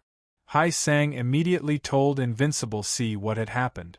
After hearing Hai Sang's description, Invincible C replied, "That Master should be from the Silver Race. If I remember correctly, her title should be Silver King." Hai Sang had never heard of the Argent King. Hearing Invincible C's words, he could only remain silent and listen to Invincible C. "I know what happened. You have to maintain order in Trong City. Don't leave a bad impression on the Master." "I know. I'll keep an eye on things here." After the call, Invincible C looked to Tu Shanhan and said, "You heard the call. Do you have any ideas on how to deal with that, Master?" "As far as I know, the Silver Race does have a universe overlord," Tu Shan Han said. It's the Silver King you mentioned earlier. That's all I know. I don't know anything else. From what Hai Sang said, that master should have a good personality. Otherwise, Hai Sang would have attacked her subconsciously, and he wouldn't have just been immobilized. Invincible C touched his chin and whispered, "That master will arrive in 10 days. Then we can get down to business."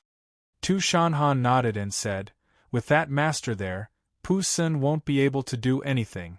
We can easily get rid of the Void Empire." "I'll order everyone to be on high alert," Invincible C said to Tu Shanhan. "Invincible C and Invincible C will take turns to be on alert." Tu Shanhan nodded. "That's good."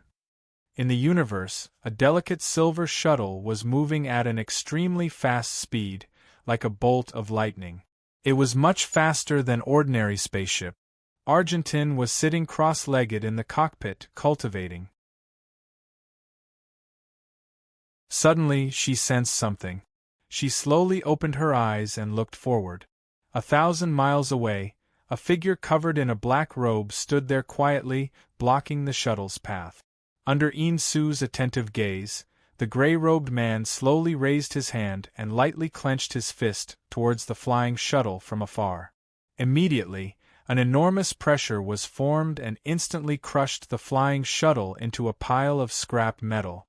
Before that, Argentine, who had sensed the danger, had already left the shuttle and come to the outside world. "You broke my shuttle."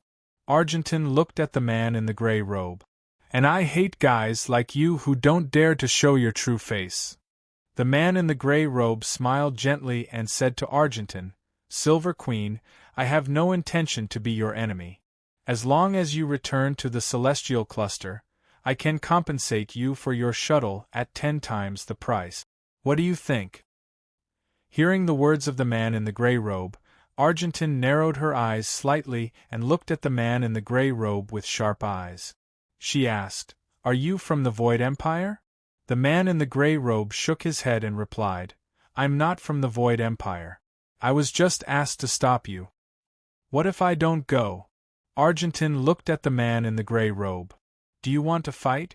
The man in the gray robe smiled. "Then we can only fight." Buzz. Following the words of the man in the gray robe, a silver light suddenly burst out of Argentine's body and dyed the space within 1,000 miles into a silver color. This was Argentine's force field, called the Silver World. In this force field, Argentine's combat power could increase by 10%. Don't underestimate this 10%. For universe overlords, even a 1% increase in power was a terrifying thing. Silver impact! Insu roared. She raised her hand and sent out a silver-white shockwave at the gray-robed man. This shockwave was soundless and did not even have any energy fluctuations. If one did not see it with their eyes, they would have overlooked its existence. Just as this impact wave was about to hit the man in the gray robe, a black crack suddenly appeared in front of the man in the gray robe and swallowed the impact wave. Seeing this, Argentine sneered. "Sneaky scoundrel. In order to not expose your identity, you only dare to use the space law. I only want to use the most effortless way to fight you. After all, I only want to stop you, not kill you." The man in the gray robe smiled lightly. "Silver Queen, although your silver law is strong, it can't do anything to my space law. You should give up. Then try this move again." In Su's hands gathered in front of her, and a silver ball of light condensed between her palms. It emitted a shocking ripple of energy as it shot towards the gray-robed man like a cannonball. Just as the gray-robed man was about to use the same trick to create a crack with the laws of space to swallow the silver ball of light, the silver ball of light suddenly flickered. It suddenly crossed the spatial crack and appeared in front of the gray-robed man's chest. Buzz. The silver light ball suddenly exploded and released rays of light that pierced through everything. The man in the gray robe's body was pierced hundreds and thousands of times by the explosion of the silver light ball. However, the strange thing was that no blood flowed out of his body. Similarly, his power didn't weaken at all. It was as if these injuries didn't affect him at all. Argentin saw this and couldn't help but frown slightly.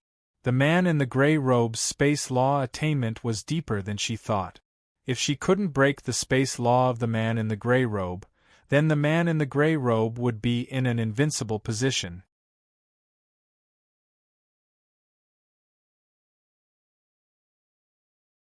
Chapter 1043. A spaceship passed by from thousands of miles away. It seemed to have noticed the battle between the gray-robed man and Argentin and deliberately approached. At this moment, a huge vortex suddenly appeared in front of the spaceship and swallowed the spaceship in an instant. "I hate bystanders when I'm fighting," the gray-robed man said to Argentin calmly. "You don't like to be watched like a monkey, do you?" Seeing the gray-robed man casually kill a spaceship, Argentin couldn't help but frown. She said in a low voice, "You're not from the celestial cluster. Who are you?" Argentin knew all the powerhouses in the celestial cluster who were at the unification stage. Among them, there were only a few who could reach the level of the gray-robed man in terms of the law of space. Those people had no reason to appear here to stop her from destroying the Void Empire's plan. Who I am is not important. What's important is that you won't be able to leave here today. The gray-robed man smiled faintly. "I think we should stop. Fighting is really boring." Argentin didn't respond to the gray-robed man's words. She used her actions to answer him. Clusters of silver-white light burst out from Argentin's body. Her figure flashed and appeared behind the gray-robed man in an instant. She raised her hand and punched out. The space suddenly collapsed and turned into a dark cave. "You want to use the law of space to restrain me. It's a good idea. Unfortunately, it doesn't seem to work." The gray-robed man chuckled. The dark cave was almost instantly closed, and the collapsed space was restored to its original state. Argentin playing with the law of space in front of the gray-robed man was like showing off in front of an expert. She was overestimating herself. Facing the gray-robed man's ridicule, Argentin was unmoved. She quickly punched out, and a powerful force came out of her body and rushed toward the gray-robed man. The gray-robed man didn't dodge and let this force penetrate his body. In the face of the law of space, no physical injury could threaten him. Bang bang bang! Argentin threw out a series of punches, her movements so fast that her figure became blurry and difficult to catch with the naked eye. In just a few breaths of time, she had already thrown over 100 punches at the gray-robed man. The strength of each punch was enough to destroy a planet, but she was unable to cause any damage to the gray-robed man. "Why waste your energy?" the gray-robed man said helplessly. "You can't beat me." Perhaps the gray-robed man's offense wasn't as strong as Argentin's, but as long as his space law wasn't restrained, then no one could defeat him, unless the opponent was far stronger than him. However, Argentin obviously wasn't in this category. Whoosh! Argentin punched out and his entire body passed through the gray-robed man's body as if he was passing through a shadow.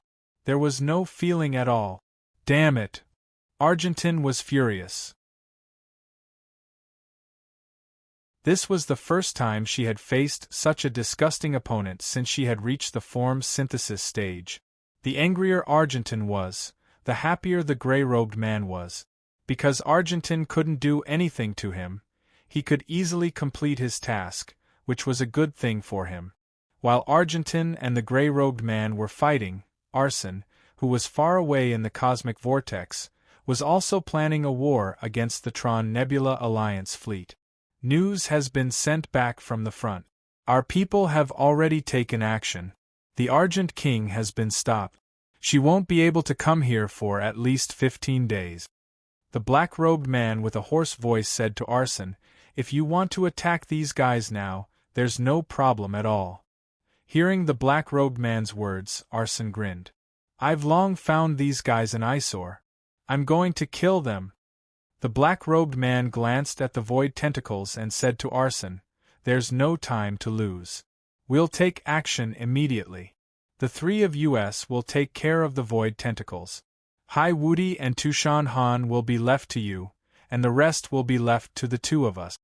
Arsene nodded, licked the corner of his mouth with his deep purple tongue, and said, "Then let the slaughter begin." Qin Chuan stood by the porthole and looked at the void barrier in the distance. There was a hint of worry in his eyes. 3 days ago, he had already heard the news that a universe overlord was about to arrive. While everyone else was excited, he was worried. If the Void Empire and Zerg really had a backup plan, it was about time to show it. Otherwise, when the universe overlord arrived, it would be too late for them to do anything. "What are they?" Before Qin Chuan could finish his sentence, he stopped.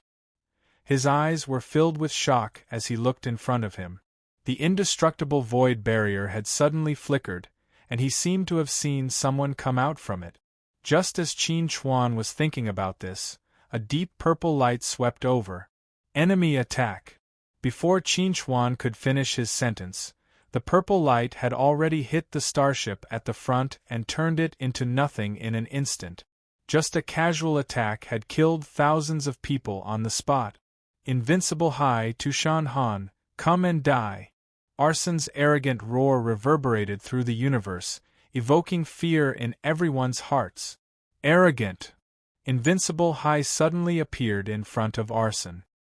His face was pale, and his eyes were cold as ice. They hadn't taken the initiative to cause trouble for Arsene, but Arsene had taken the initiative to come and cause trouble for them. Tushan Han looked at Arsene gloomily, and said to Invincible Hai, "Let's work together."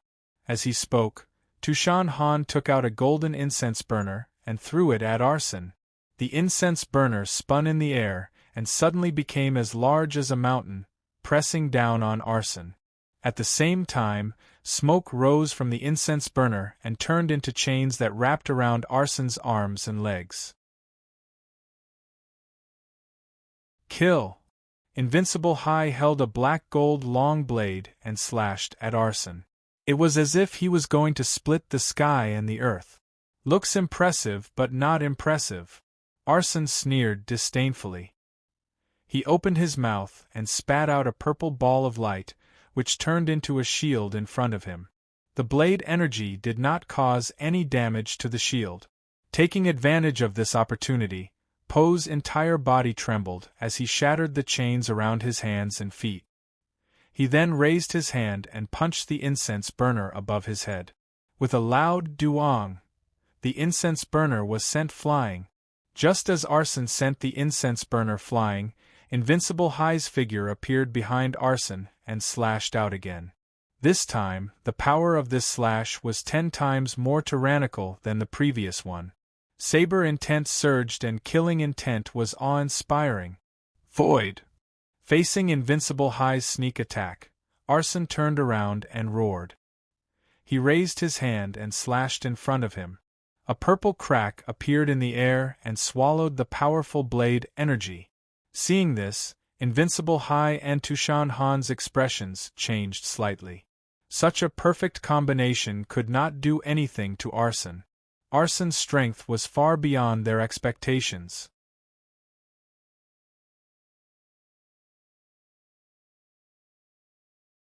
Chapter 1044. While Po, Hai Wudi, and Tushan Han were fighting, the 2 men in black had arrived in front of the fleet and blocked the people who wanted to support Hai Wudi and Tushan Han. "Get out of the way!" The commander of the Great Prefecture, Sea Devil, was an expert at the late stage of Dongshu realm. He attacked with a killing move. He wanted to defeat the 2 men in black as soon as possible and then support Hai Wudi. However, although Sea Devil had a good idea, he had completely underestimated the strength of the 2 men in black. His killing move was just a joke in the eyes of the 2 men in black. "You should get out of the way," the black-clothed man sneered. With a wave of his hand, he broke the sea demon's killing move. Then, his figure appeared in front of the sea demon in an instant. Using his hand as a knife, he stabbed forward and easily pierced through the sea demon's armor, grabbing the sea demon's heart. "Poochie!" The man in black pulled back his hand and took out Sea Devil's heart. "Ah!" Sea Devil, who had lost his heart, immediately screamed. He had lost most of his strength. Although it was not fatal, he was extremely weak. When the people behind the sea demon saw that the black-clothed man had crippled the sea demon with just one strike, their faces were filled with horror.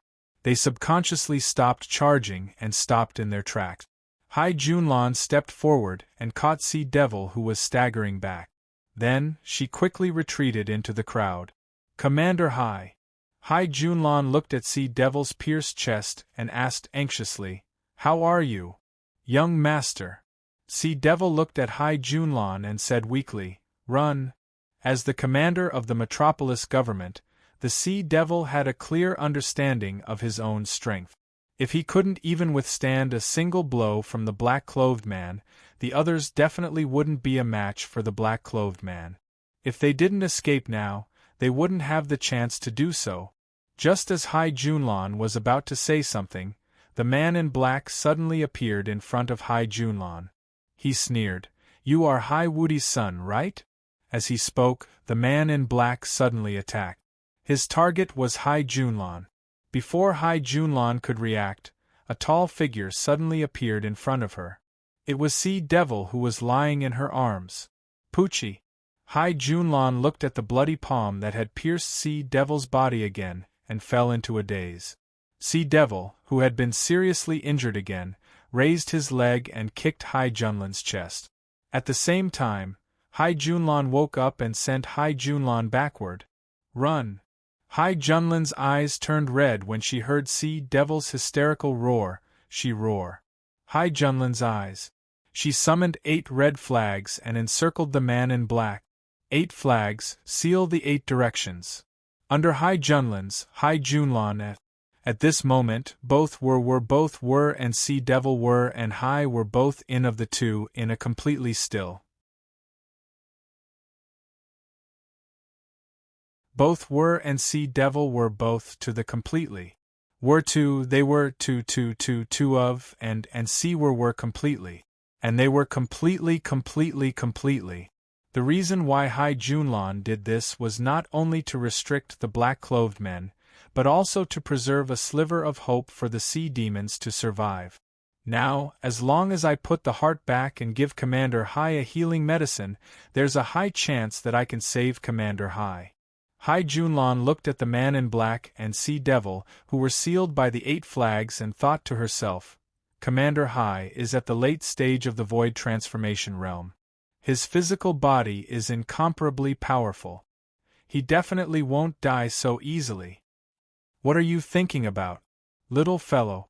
Just as Hai Junlan was plotting how to save the Sea Devil, another black-clothed man suddenly appeared behind Hai Junlan and gently placed his hand on Hai Junlan's neck. Hai Junlan's pupils shrank when she felt the biting cold behind her. She subconsciously wanted to dodge, but the woman in black suddenly grabbed her neck. The powerful confinement force caused Hai Junlan to lose control of her body in an instant. Do you think you're safe after sealing Big Brother? Aren't you looking down on me too much? The woman in black looked at Hai Junlan with an evil gaze. Just as she was about to exert her strength and break Hai Junlan's neck, a figure suddenly appeared beside her. A whip leg ruthlessly swept across the side of her waist, and a force that was enough to shatter mountains and rivers erupted in an instant, repelling the woman in black. When the woman in black retreated, Hai Junlan instantly regained her freedom. She looked gratefully at the person who saved her in time and said sincerely, "Thank you, Qin Chuan." Qin Chuan looked warily at the woman in black who was pushed back. He said to Hai Junlan, "Now's not the time to talk about this. Control the other man in black well. Leave this woman to me." Hearing Qin Chuan's words, Hai Junlan couldn't help but frown. She asked, "Are you confident?" Hai Junlan had personally experienced the strength of this woman in black. She was at the peak of the insightful emptiness realm. Furthermore, her attainments in the law of space were extremely deep. Qin Chuan was only at the early insightful emptiness realm. The gap between them was too big. Qin Chuan pursed his lips and replied, "I didn't want to stand out at first. But look around. Who else can stand out besides me?"